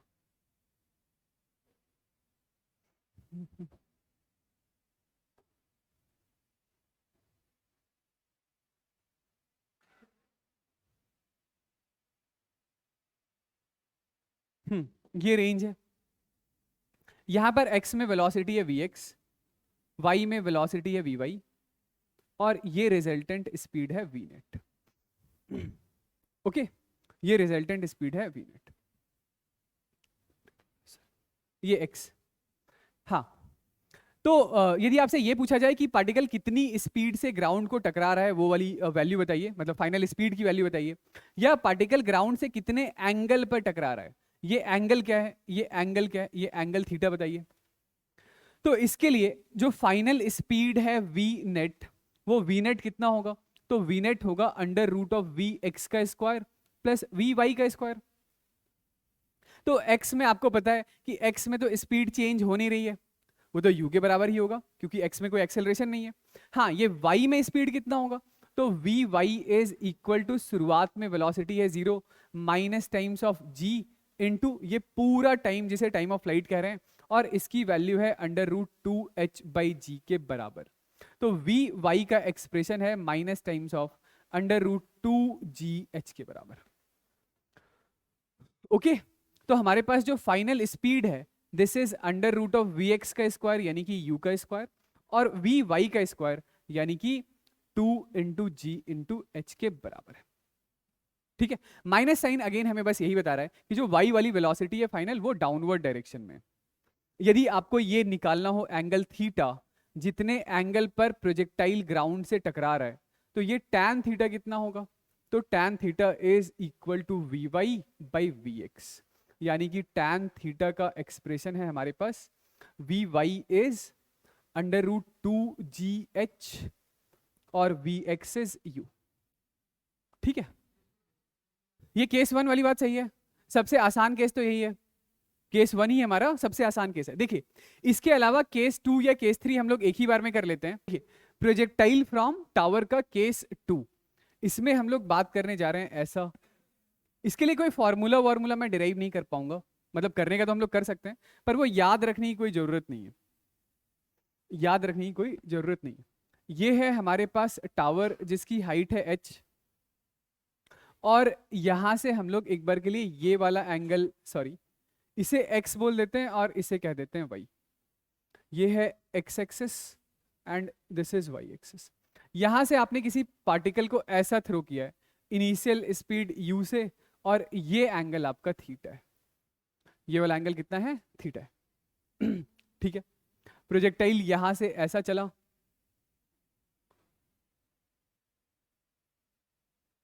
और ऐसा कहीं आकर ग्राउंड को हिट कर रहा है,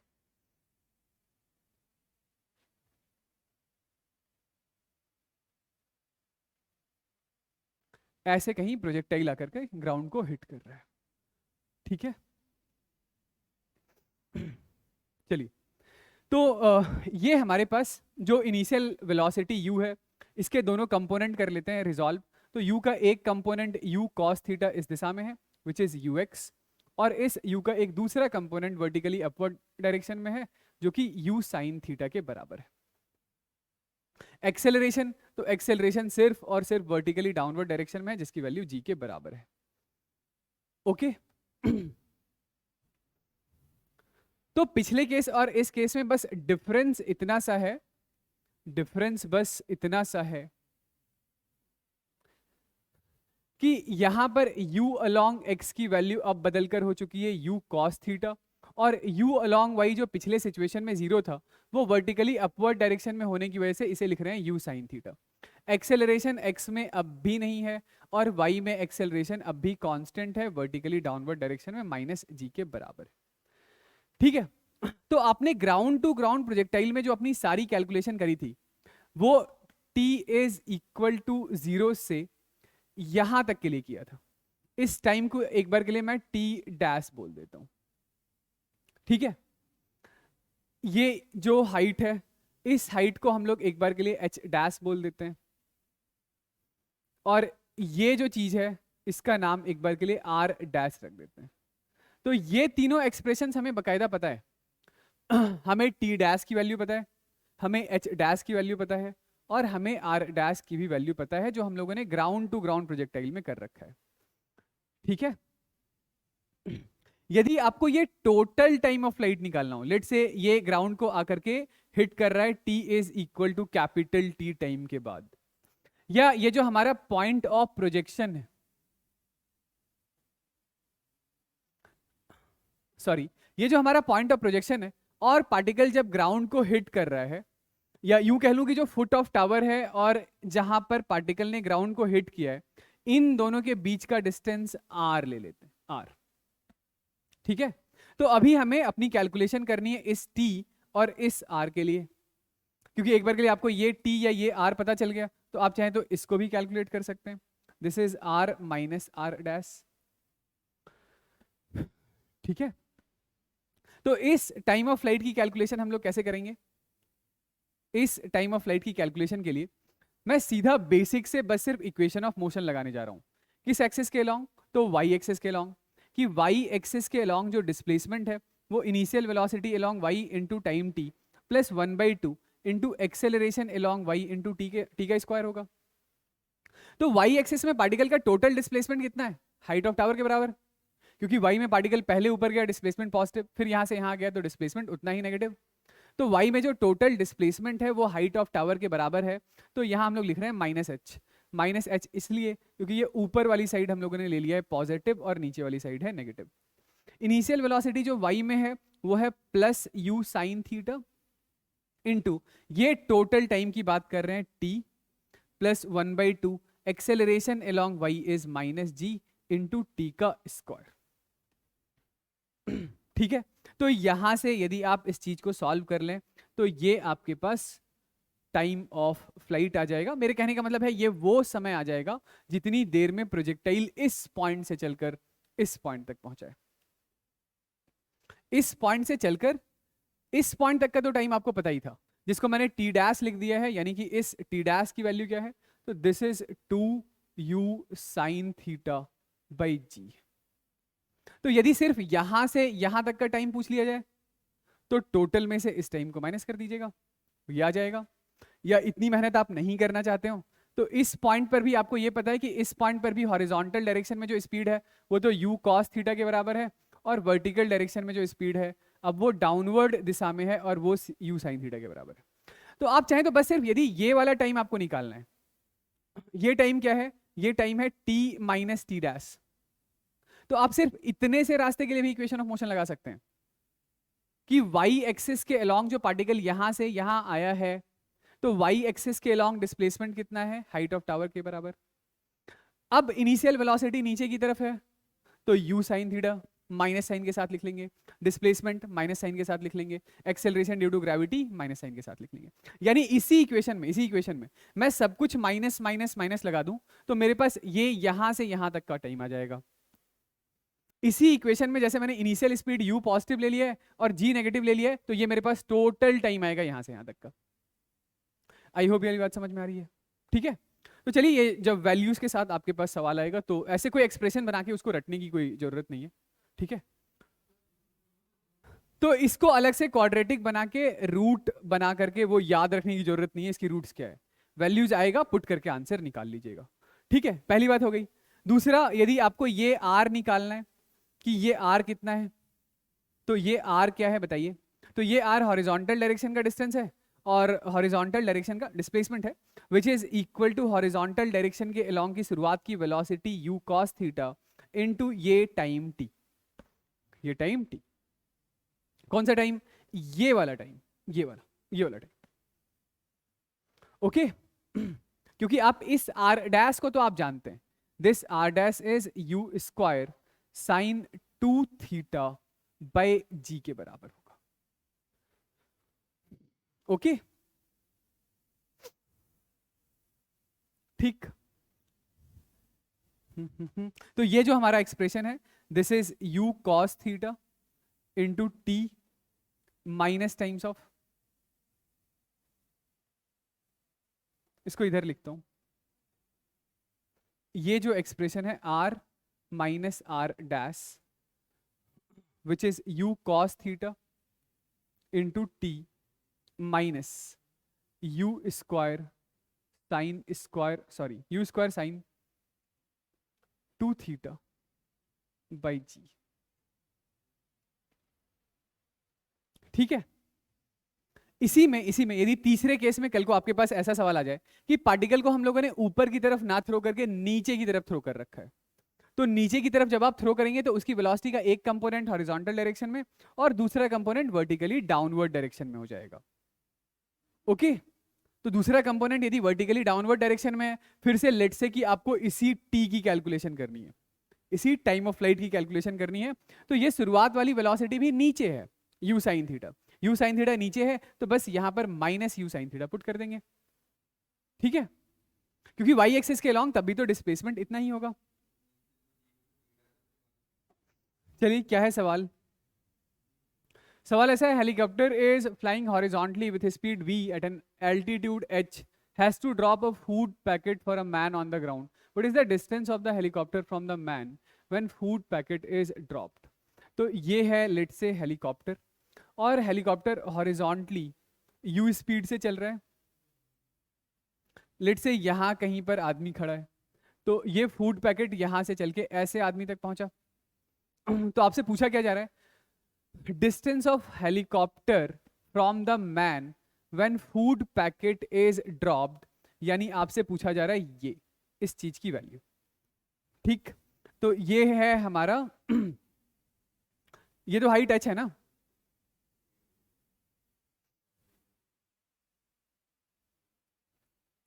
हाँ एल्टीट्यूड h है,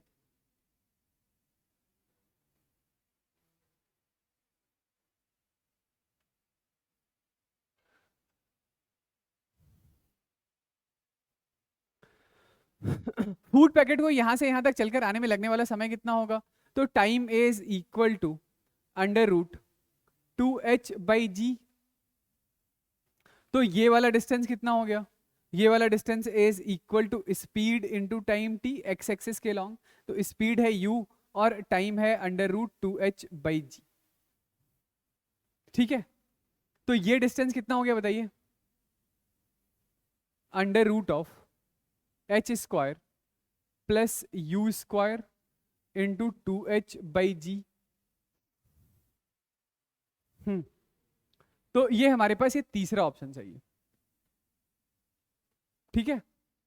काफी आसान सा सवाल है। पूछा ये जा रहा है कि child stands on a edge of cliff 10 metre above the ground, throws a stone horizontally with initial speed of 5, यानी कि x के अलोंग की स्पीड कितनी है 5, neglecting air resistance speed with which the stone will hit the ground. तो final speed y के along कितना था, y के अलोंग फाइनल स्पीड था under root 2gh, this is under root of 2g है 10 और हाइट है 10, ठीक है। तो ये अंडर रूट ऑफ 200, ठीक है।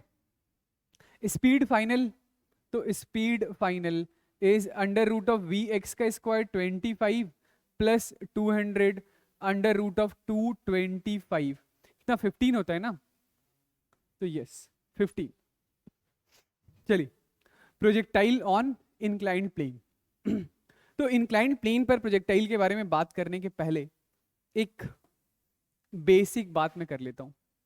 ये है हमारे पास एक इंक्लाइंड प्लेन जिसका ग्राउंड से या हॉरिजॉन्टल से जो एंगल ऑफ इंक्लिनेशन है वो कितना रहने वाला है, तो एंगल ऑफ इंक्लिनेशन है थीटा, ओके। सॉरी, ठीक है, चलिए इसको अल्फा ही ले लेते हैं, हाँ माय बैड, ये वाला एंगल हम लोगों ने अल्फा ले लिया है। तो प्रोजेक्टाइल ऑन इंक्लाइंड प्लेन के लिए आपको दो अलग अलग केसेस डिस्कस करना पड़ेगा। पहला केस कि जब आप नीचे से ऊपर यानी अप द प्लेन थ्रो करने जा रहे हैं किसी पार्टिकल को, या डाउन द प्लेन यानी कि ऊपर से नीचे थ्रो करने जा रहे हैं। तो एक बार के लिए पहला केस हम लोग लेने जा रहे हैं जहां पार्टिकल को हम लोग नीचे से ऊपर की तरफ प्रोजेक्ट करेंगे, पार्टिकल को यहां नीचे से ऊपर की तरफ थ्रो करेंगे। तो जो हमारा थ्रो रहने वाला है वो अप द प्लेन होगा, अप द प्लेन होगा, ठीक है। चलिए, इसके पहले एक छोटी सी दूसरी बेसिक बात यह है कि एक्सेलरेशन जो होता है वो एक्सेलरेशन ड्यू टू ग्रेविटी होता है वर्टिकली डाउनवर्ड डायरेक्शन में, है ना। लेकिन हमें क्या करना होगा, तो हमें अपने इस एक्सेलरेशन ड्यू टू ग्रेविटी को रिजॉल्व करना पड़ेगा। इस एक्सेलरेशन ड्यू टू ग्रेविटी का एक कंपोनेंट इस इंक्लाइंड प्लेन से परपेंडिकुलर डायरेक्शन में ले लेते हैं। तो यदि ये एंगल अल्फा है तो फिर ये वाला भी एंगल हमारा अल्फा हो गया, और जी का एक कंपोनेंट जो इस इंक्लाइंड प्लेन से परपेंडिकुलर दिशा में है वो है जी कॉस अल्फा, और इस एक्सेलरेशन ड्यू टू ग्रेविटी का दूसरा कंपोनेंट जो डाउन दी प्लेन होगा that will be g sine alpha के बराबर होगा। तो इस एक्सिस को हम लोग कहने जा रहे हैं कि ये है हमारी अभी के लिए एक्स एक्सिस, और इससे 90 डिग्री के एंगल पर है हमारे पास दूसरी एक्सिस जिसका नाम है वाई एक्सिस। ठीक है, ये प्रोजेक्टाइल हम लोगों ने ऐसा थ्रो किया, ये यहां से चल के ऐसा आ गया। ओके, तो प्रोजेक्टाइल जो हम लोग थ्रो कर रहे हैं, पहले ये तो देख लीजिए कि प्रोजेक्टाइल को हम लोगों ने थ्रो किया है कितने एंगल, सॉरी कितनी स्पीड से, यू स्पीड से, और इस इंक्लाइंड प्लेन के साथ जो हमारा एंगल ऑफ प्रोजेक्शन है वो है थीटा। तो प्रोजेक्टाइल का ग्राउंड से एंगल ऑफ प्रोजेक्शन कितना हो गया, थीटा प्लस अल्फा, और इस इंक्लाइंड प्लेन से जो एंगल ऑफ प्रोजेक्शन है वो थीटा के बराबर है। इस u के यदि हम लोग दोनों कंपोनेंट रिजॉल्व कर लें तो u का एक कंपोनेंट है हमारे पास u cos थीटा इस दिशा में, और u का एक दूसरा कंपोनेंट इंक्लाइंड प्लेन से परपेंडिकुलर u sin थीटा इस दिशा में। ये u cos थीटा है हमारा ux और u sin थीटा है हमारा uy। ओके, तो चलिए बाकी सारी चीजें एक बार के लिए मैं एक बार लिख ही देता हूं कि ये x एक्सिस और ये y एक्सिस। x एक्सिस के अलॉन्ग हमें क्या पता है, तो शुरुआत की जो वेलोसिटी है वो u cos थीटा के बराबर है, u अलॉन्ग x, और इनिशियल वेलोसिटी जो y एक्सिस के अलॉन्ग है वो u sin थीटा के बराबर है। x में जो एक्सेलरेशन है वो प्लस x में नहीं बल्कि माइनस x में, माइनस x में। तो x एक्सिस के along acceleration is minus g cos of alpha है, और y एक्सिस के अलॉन्ग अब भी एक्सेलरेशन हमारे पास डाउनवर्ड डायरेक्शन में है जिसकी वैल्यू कितनी है, सॉरी ये उल्टा लिख गया, माय बैड, ये g sin अल्फा है x वाला, और y वाला acceleration is equal to minus times of g cos alpha. ठीक है, इन दो इंफॉर्मेशंस का यूज करते हुए यदि मैं आपसे पूछूं कि हमें है ना टाइम ऑफ फ्लाइट की वैल्यू बताइए, टाइम ऑफ फ्लाइट t की वैल्यू बताइए, तो टाइम ऑफ फ्लाइट की वैल्यू निकालने के लिए हम लोग फिर से वही अपना बेसिक कॉन्सेप्ट यूज करने जा रहे हैं कि जब पार्टिकल दोबारा से उठ करके इस इंक्लाइंड प्लेन के इस किसी पॉइंट पर आकर ग्राउंड को, सॉरी इंक्लाइंड प्लेन को स्ट्राइक कर रहा है, तो इस पॉइंट पर स्ट्राइक करने के बाद जो वाई एक्सिस के अलोंग का डिस्प्लेसमेंट होगा प्रोजेक्टाइल का वो कितना होगा, जीरो, जीरो। तो this is initial velocity along Y into time T plus 1/2 into acceleration along Y into T का स्क्वायर होगा। ये समझ रहे हैं ना, ये एक्स एक्सिस हमारा अभी ये है, तो पार्टिकल यहां से चला और फिर दोबारा से इसी एक्स एक्सिस के अलोंग ही आकर हिट कर रहा है, तो एक्स एक्सिस के अलोंग कोई डिस्प्लेसमेंट है विच इज ये हमारा हॉरिजॉन्टल रेंज हो जाएगा, लेकिन वाई में पार्टिकल का कोई डिस्प्लेसमेंट नहीं है। फिर से वाई में पार्टिकल पहले ऊपर गया फिर दोबारा से नीचे आ गया, तो displacement zero is initial velocity along y which is u sin theta into time t plus 1/2, और अभी के लिए y में जो एक्सेलरेशन है वो पहले g हुआ करता था, ये चेंज होकर के हमारे पास हो चुका है minus g cos of alpha into T का स्क्वायर, इंटू टी का स्क्वायर। तो यहां से हमारे पास टाइम ऑफ फ्लाइट का बिल्कुल वैसा ही एक्सप्रेशन आ रहा है which is 2u sin theta by g की बजाय g cos ऑफ अल्फा आ गया। ठीक है, पहले टाइम ऑफ फ्लाइट था 2u sin theta by g, और अभी उस g का एक कंपोनेंट जो y एक्सिस के अलोंग है उसकी वैल्यू है g cos अल्फा, तो ये है हमारा टाइम ऑफ फ्लाइट। सिमिलरली इस टाइम ऑफ फ्लाइट के बाद यदि मैं आपसे बोलूं कि मुझे है ना h मैक्स की वैल्यू बताइए, ये h मैक्स, ये है h मैक्स कितना है h मैक्स, तो h मैक्स के लिए आप फिर से वही करेंगे क्या कि y एक्सिस के अलोंग जो वर्टिकल वेलोसिटी है y एक्सिस के अलोंग उसका square is equal to initial velocity along y का square plus 2 times of acceleration along y into displacement along y। तो इस h मैक्स वाले पॉइंट पर वर्टिकल कंपोनेंट ऑफ वेलोसिटी घटकर कितना हो जाता है, जीरो हो जाता है। तो ये zero, this is equal to u square sine square theta plus 2 acceleration is minus g cos alpha into h max. ये हमारे पास h मैक्स का जो एक्सप्रेशन है वो क्या है, तो बिल्कुल अब भी वही एक्सप्रेशन है, this is u square sine square theta divided by 2g की बजाय बस सिर्फ लिख रहे हैं 2g cos अल्फा, क्योंकि एक्सेलरेशन जो y एक्सिस की दिशा में है अब वो g नहीं है, g cos अल्फा है। तो टाइम ऑफ फ्लाइट और h मैक्स में तो कोई पंगा ही नहीं है, टाइम ऑफ फ्लाइट और h मैक्स में तो कोई भी पंगा नहीं है, बस g को रिप्लेस कर देना है, किससे, g cos अल्फा से सिंपल, g को रिप्लेस कर देना है किससे, g cos अल्फा से।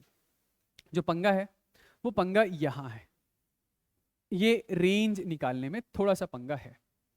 ठीक है, कैसा पंगा देखिए। तो इसके पहले तक जब आप ग्राउंड टू ग्राउंड प्रोजेक्टाइल कर रहे थे या प्रोजेक्टाइल फ्रॉम टावर कर रहे थे, तो उसमें एक्स एक्सिस के लॉन्ग एक्सेलरेशन नहीं था, लेकिन आज एक्स एक्सिस के लॉन्ग एक्सेलरेशन आ चुका है। तो range is displacement along x which is u along x into time t plus 1/2 acceleration along x into t का स्क्वायर। ठीक है, तो u along x हमारा है कितना, u cos theta. Time of flight हम लोगों ने निकाल लिया, ये था हमारे पास 2u sine theta by g cos alpha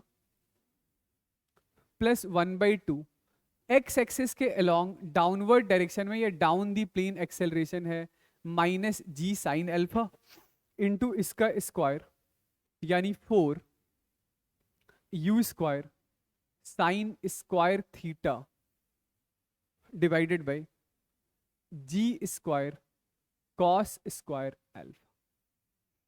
ये है हमारे पास हॉरिजॉन्टल रेंज का एक्सप्रेशन। इस हॉरिजॉन्टल रेंज को हम लोग क्या लिख सकते हैं, तो R इज इक्वल टू, यहां पे भी यू स्क्वायर था ना, हाँ, ये यू स्क्वायर यहां से बाहर ले लिया बाई जी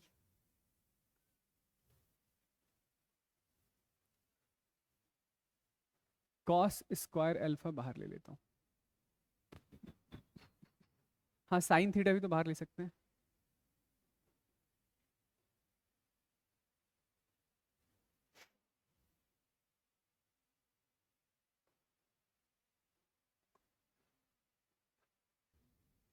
अच्छा ये, हाँ मैंने बाहर लिया है 2u square sine theta by g cos square alpha, तो यहां पे मेरे पास बचा कॉस थीटा, कॉस अल्फा से मैंने कर दिया मल्टीप्लाई, तो यहां पे मेरे पास क्या बचा, sine theta into sine alpha. एक बार चेक कर लीजिएगा सही लिखा है ना, हाँ। तो ये लीजिए भाई, ये कितना आ गया, तो this range is equal to 2u square sine theta by g cos square alpha. इस चीज को क्या लिखेंगे बताइए, cos theta cos alpha minus times of sine theta sine alpha, तो this is cos of theta plus alpha. आप देख सकते हैं कि ये जो रेंज है, ये जो रेंज है, ये रेंज क्लियरली थीटा का फंक्शन बन चुका है, रेंज थीटा का फंक्शन बन चुका है। तो थीटा की एक ऐसी वैल्यू एग्जिस्ट करेगी जिसके लिए हमारा रेंज मैक्सिमम होगा, जिसके लिए हमारा रेंज मैक्सिमम होगा। रिजल्ट क्या आया था रेंज का, u square sine theta by g cos square alpha into cos of theta plus alpha था, यहां 2 था, यही था ना, हाँ हाँ तो ये था हमारा हॉरिजॉन्टल रेंज का एक्सप्रेशन। ठीक है, ये है हॉरिजॉन्टल रेंज का एक्सप्रेशन। तो आप देख सकते हैं कि जो रेंज है किस चीज का फंक्शन है, थीटा का, यानी कि इस इंक्लाइंड प्लेन के ऊपर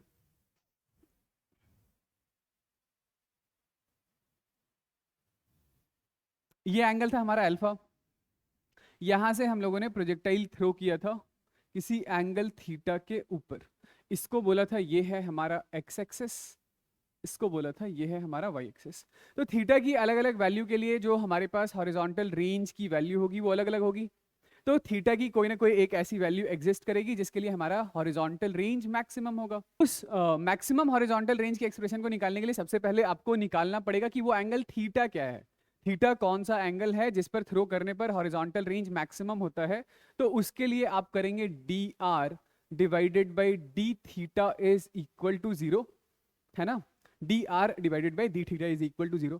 तो यहां से हमारे पास थीटा का जो एक्सप्रेशन आएगा, मैं सीधा एंड रिजल्ट लिख रहा हूं, आप चाहें तो इसको डिफरेंशिएट कर दीजिएगा थीटा के रिस्पेक्ट में और उसको 0 से इक्वेट कर दीजिएगा।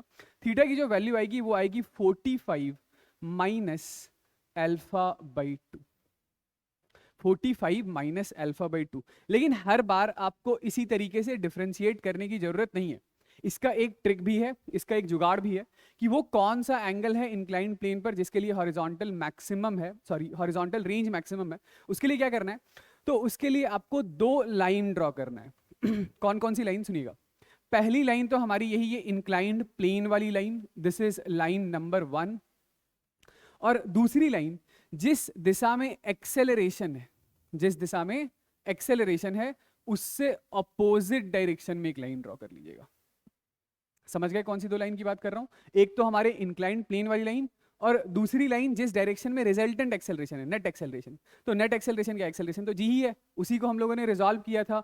जी का एक कंपोनेंट इधर की तरफ था which was G sine alpha, और जी का एक दूसरा कंपोनेंट इधर की तरफ था जी कॉस ऑफ एल्फा। तो नेट एक्सेलरेशन इधर ही था ना, वर्टिकली डाउनवर्ड डायरेक्शन में जी। तो इससे ऑपोजिट डायरेक्शन में एक लाइन ड्रॉ कर दीजिएगा, ठीक है। इन दोनों के बीच का एंगल कितना होगा बताइए। तो ये वाला एंगल है हमारा अल्फा हॉरिजॉन्टल के साथ, तो ये एंगल कितना हो गया, ये वाला एंगल हो गया हमारे पास 90 माइनस अल्फा। तो मैक्सिमम हॉरिजॉन्टल रेंज के लिए हमें थ्रो करना होता है इसके एंगल बाइसेक्टर पर, इसके एंगल बाइसेक्टर पर। ये पूरा एंगल कितना है 90 माइनस अल्फा, उसका एंगल बाइसेक्टर कितना हो गया, उसका एंगल बाइसेक्टर हो गया 90 माइनस अल्फा बाई 2, यानी कि 45 माइनस अल्फा बाई 2। जो मैं कह रहा था आपके पास डिफरेंशिएशन से भी आ जाएगा, ठीक है। आप चाहें तो एक बार डिफरेंशिएट करके देख लीजिएगा। अदरवाइज यदि आपको ये वाली बात समझ में आ रही है, मैं एक बार फिर से अपनी बात रिपीट करता हूं कि आपको दो लाइन ड्रॉ करना है, एक इंक्लाइंड प्लेन के अलोंग की लाइन, और दूसरी लाइन जिस दिशा में नेट एक्सेलरेशन है उससे अपोजिट। इन दोनों लाइन के बीच का एंगल निकाल लीजिएगा, और इसके एंगल बाइसेक्टर पर यदि आप थ्रो करते हैं तो ये वो एंगल थीटा है, this is angle for maximum horizontal, sorry maximum range along the inclined plane, या maximum range along the x axis.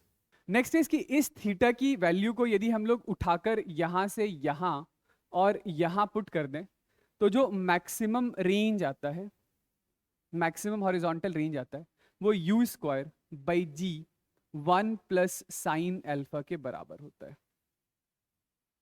आप चाहें तो इस एक्सप्रेशन को भी याद रख सकते हैं। तो चलिए आइए आगे बढ़ते हैं, और up the inclined plane motion के बाद हम लोग बात करते हैं इसके केस 2 के बारे में, जो कि हमारा है down the plane. Down the plane, ठीक है। डाउन द प्लेन से मेरे कहने का मतलब है कि ये है हमारे पास एक इंक्लाइंड प्लेन जिसके लिए इस एंगल की वैल्यू है हमारे पास अल्फा के बराबर, ठीक है। कोई प्रोजेक्टाइल है हमारे पास यहां, ओके। तो जो एक्सेसेस है वो हम लोग किस तरीके से रिप्रेजेंट करते हैं उसका आपको आइडिया है ही सही, कि ये हो गया हमारा एक्स एक्सेस, और इससे 90 डिग्री के एंगल पर ये हो गया हमारा वाई एक्सेस। हम लोगों ने इस प्रोजेक्टाइल को थ्रो किया है ऐसा किसी स्पीड यू से, ठीक है। और यहां से बनने वाला ये जो हमारा एंगल है, ये एंगल है थीटा, ठीक है। ये हो गया पॉइंट ऑफ प्रोजेक्शन, ये हो गया हमारा एंगल ऑफ प्रोजेक्शन, और ये इंक्लाइंड प्लेन का हॉरिजॉन्टल के साथ बनने वाला एंगल, ठीक है। हमें पता है कि यहां पर काम करने वाला जो एक्सेलरेशन है, उस एक्सेलरेशन का एक कंपोनेंट डाउन द प्लेन है which is g sine alpha के बराबर, और उस एक्सेलरेशन का एक कंपोनेंट इंक्लाइंड प्लेन से परपेंडिकुलर डायरेक्शन में है which is ji cos alpha, ठीक है। तो फिर से हम लोग अपनी इनिशियल स्पीड के दोनों कंपोनेंट यदि रिजॉल्व कर लें, तो एक component u cos theta down the plane आएगा, और इस वेलोसिटी का एक दूसरा component u sin theta vertically, sorry y axis के अलोंग या इंक्लाइंड प्लेन से परपेंडिकुलर डायरेक्शन में आएगा। तो फिर से एक बार के लिए यदि मैं एक छोटा सा टेबल बनाऊं और इसमें x एक्सिस और y एक्सिस के अलोंग की जो वैल्यूज है उसको लिख लूं, तो x में जो इनिशियल वेलोसिटी है वो पॉजिटिव x में है कितना, u cos थीटा के बराबर।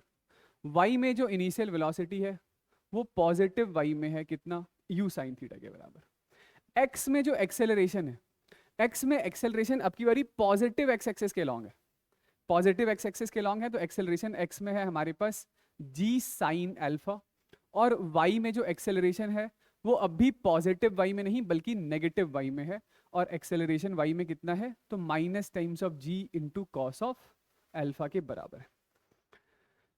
चलिए ये प्रोजेक्टाइल यहां से चलकर आया आया आया और यहां कहीं ऐसे इंक्लाइंड प्लेन को दोबारा से हिट कर रहा है। तो यहां पे थ्रो कब किया था आपने थ्रो किया था t इज इक्वल टू 0 पर, और ये दोबारा से इंक्लाइंड प्लेन को हिट कर रहा है किसी time t is equal to capital T पर। तो चलिए आइए सबसे पहले हम लोग निकाल लेते हैं क्या, टाइम ऑफ फ्लाइट t।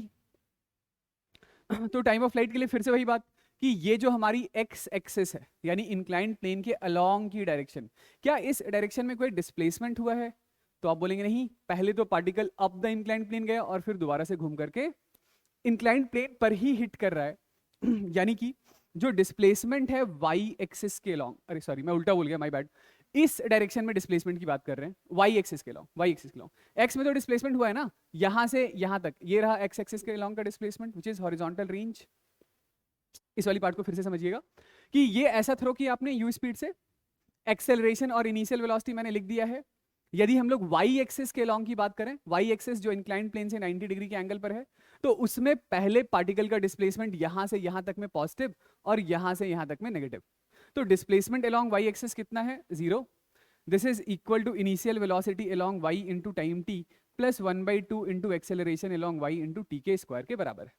तो वाई एक्सिस में डिस्प्लेसमेंट है 0, इनिशियल वेलोसिटी जो वाई में है ये है you sine theta into time T plus 1/2, और जो एक्सेलरेशन है वाई में वो नीचे की तरफ है यानी कि minus times of g into cos of alpha into T का स्क्वायर। तो दोबारा से आप देख सकते हैं कि टाइम ऑफ फ्लाइट की वैल्यू कितनी आ रही है, तो ये है हमारे पास 2u sine theta divided by g cos of alpha. तो टाइम ऑफ फ्लाइट का वही एक्सप्रेशन है जो नीचे से ऊपर थ्रो में था, जो टाइम ऑफ फ्लाइट का एक्सप्रेशन अपवर्ड थ्रो के लिए था वही टाइम ऑफ फ्लाइट का एक्सप्रेशन डाउनवर्ड थ्रो के लिए भी आ रहा है। पहली बात। दूसरी बात, मैक्सिमम हाइट एच मैक्स, तो एच मैक्स हमारा ये रहा, ये है एच मैक्स, और इस एच मैक्स की कैलकुलेशन के लिए हम लोग क्या करेंगे, तो दोबारा से ये वो पॉइंट है जहां पर कि वर्टिकल कंपोनेंट ऑफ वेलोसिटी घटकर कितना हो जाता है, 0। तो फिर से हम लोग वही इक्वेशन लगा रहे हैं कि फाइनल वेलोसिटी अलोंग y का square is initial velocity along y का square plus 2 times of acceleration along y into displacement along y। तो ये है 0, इनिशियल वेलोसिटी था हमारे पास u साइन थीटा, तो this is u square sine square theta plus 2 minus g, sorry minus g नहीं, minus g cos alpha into h max. तो h max is u square sine square theta divided by 2g cos of alpha. तो फिर से देखिए ये h max और time of flight का बिल्कुल वही एक्सप्रेशन है जो हमारे पास ग्राउंड टू ग्राउंड प्रोजेक्टाइल में भी यही एक्सप्रेशन था, अप द इंक्लाइंड प्लेन में भी यही एक्सप्रेशन था, और डाउन द इंक्लाइंड प्लेन में भी वही एक्सेलरेशन था। बस इसको आपको लिखना आना चाहिए कि ये जो g है g cos अल्फा, मतलब इसी चीज को मैं लिख देता हूं, this is 2u perpendicular divided by g perpendicular, this is u perpendicular का square by 2 times of g perpendicular.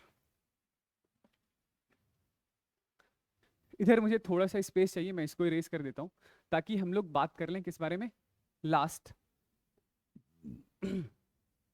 Range के बारे में। रेंज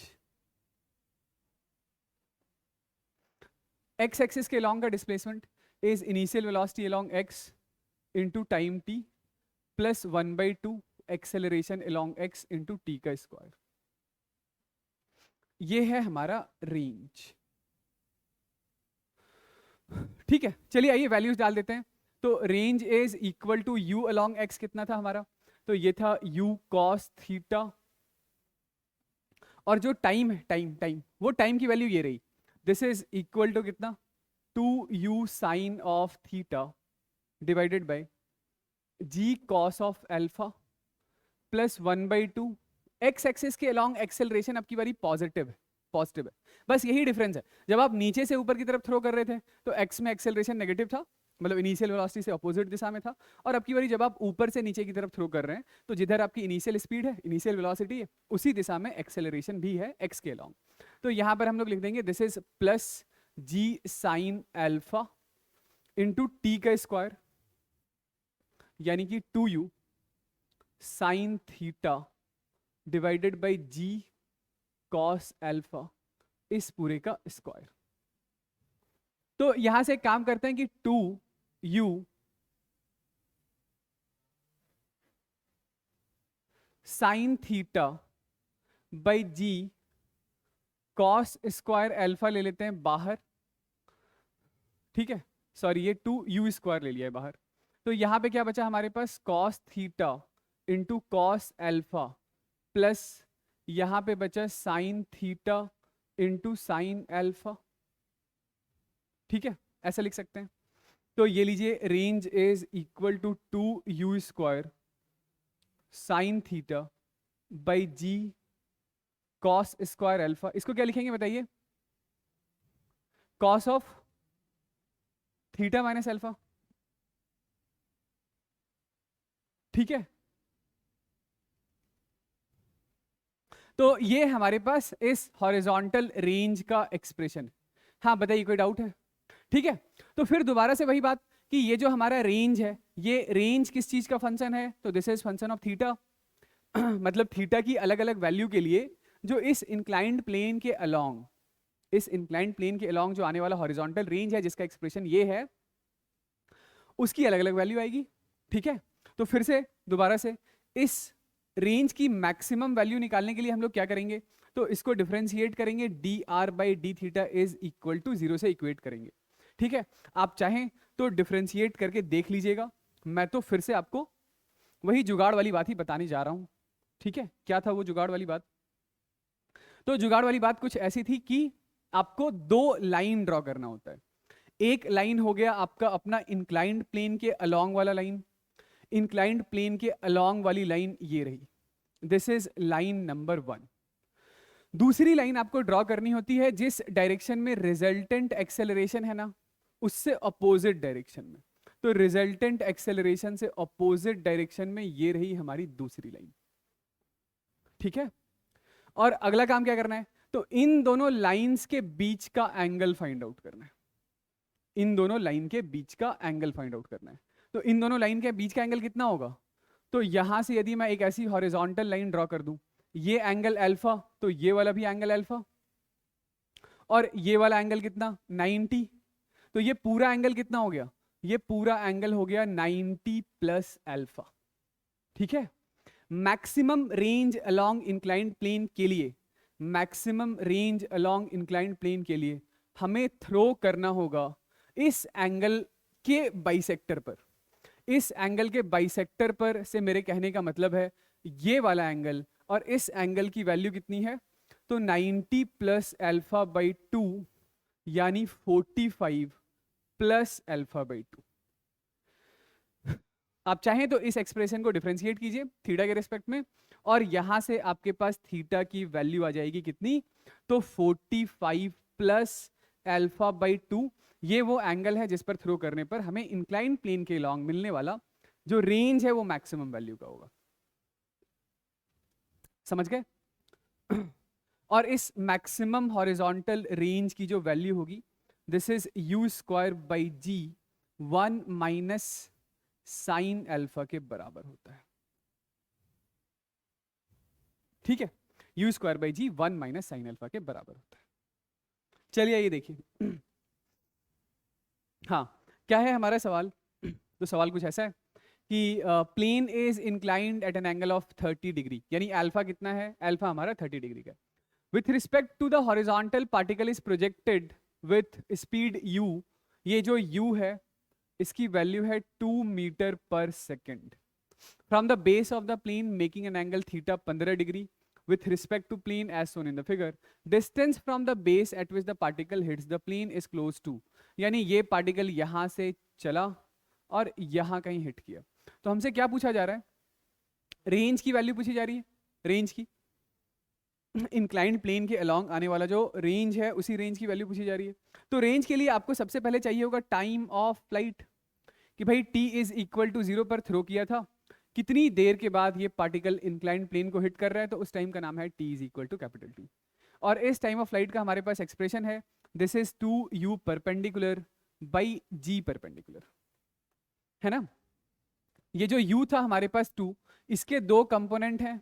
इसका एक कंपोनेंट है u का इंक्लाइंड प्लेन के अलोंग जो है 2 cos 15 के बराबर, और इसका एक दूसरा कंपोनेंट है 2 sin 15 के बराबर। तो ये होता है हमारा u परपेंडिकुलर। तो दिस इज 2 u sin यानी कि 2 sin 15 degree divide by g perpendicular. तो यहाँ इंक्लाइंड प्लेन पर ये परपेंडिकुलर डायरेक्शन में हमारे पास एक्सेलरेशन होता है g cos अल्फा इज 30, और इसी एक्सेलरेशन का दूसरा कंपोनेंट g sin अल्फा यानी कि g sin 30 डिग्री के बराबर होता है। तो this is g cos of 30 degree. ठीक है, देखिए ये है टाइम ऑफ फ्लाइट, ठीक है, इसके टर्म्स में। और हॉरिजॉन्टल रेंज का हम लोगों ने एक्सप्रेशन क्या पढ़ा, तो रेंज का एक्सप्रेशन हम लोगों ने पढ़ा कि एक्स एक्सिस के अलॉन्ग जो इनिशियल वेलोसिटी है वो है हमारे पास 2 cos ऑफ 15 डिग्री इंटू ये 4 sin of 15 degree divided by g cos of 30 प्लस 1/2। एक्सेलरेशन डाउन दी प्लेन है नीचे की तरफ, और एक्सेलरेशन है हमारे पास minus times of g sin 30 into इसका स्क्वायर जो है this is 4 sin 15 divided by g cos of 30 degree, इस पूरे का स्क्वायर। यदि आपको ये फॉर्मूला समझ में आ रहा है तो ठीक है। इसके अलावा हम लोगों ने अभी अभी जस्ट हॉरिजॉन्टल रेंज का एक्सप्रेशन क्या लिखा था, तो हॉरिजॉन्टल रेंज का एक्सप्रेशन लिखा था 2u square sin theta divided by g cos of alpha into cos of alpha minus theta लिखा था ना, अल्फा प्लस थीटा था।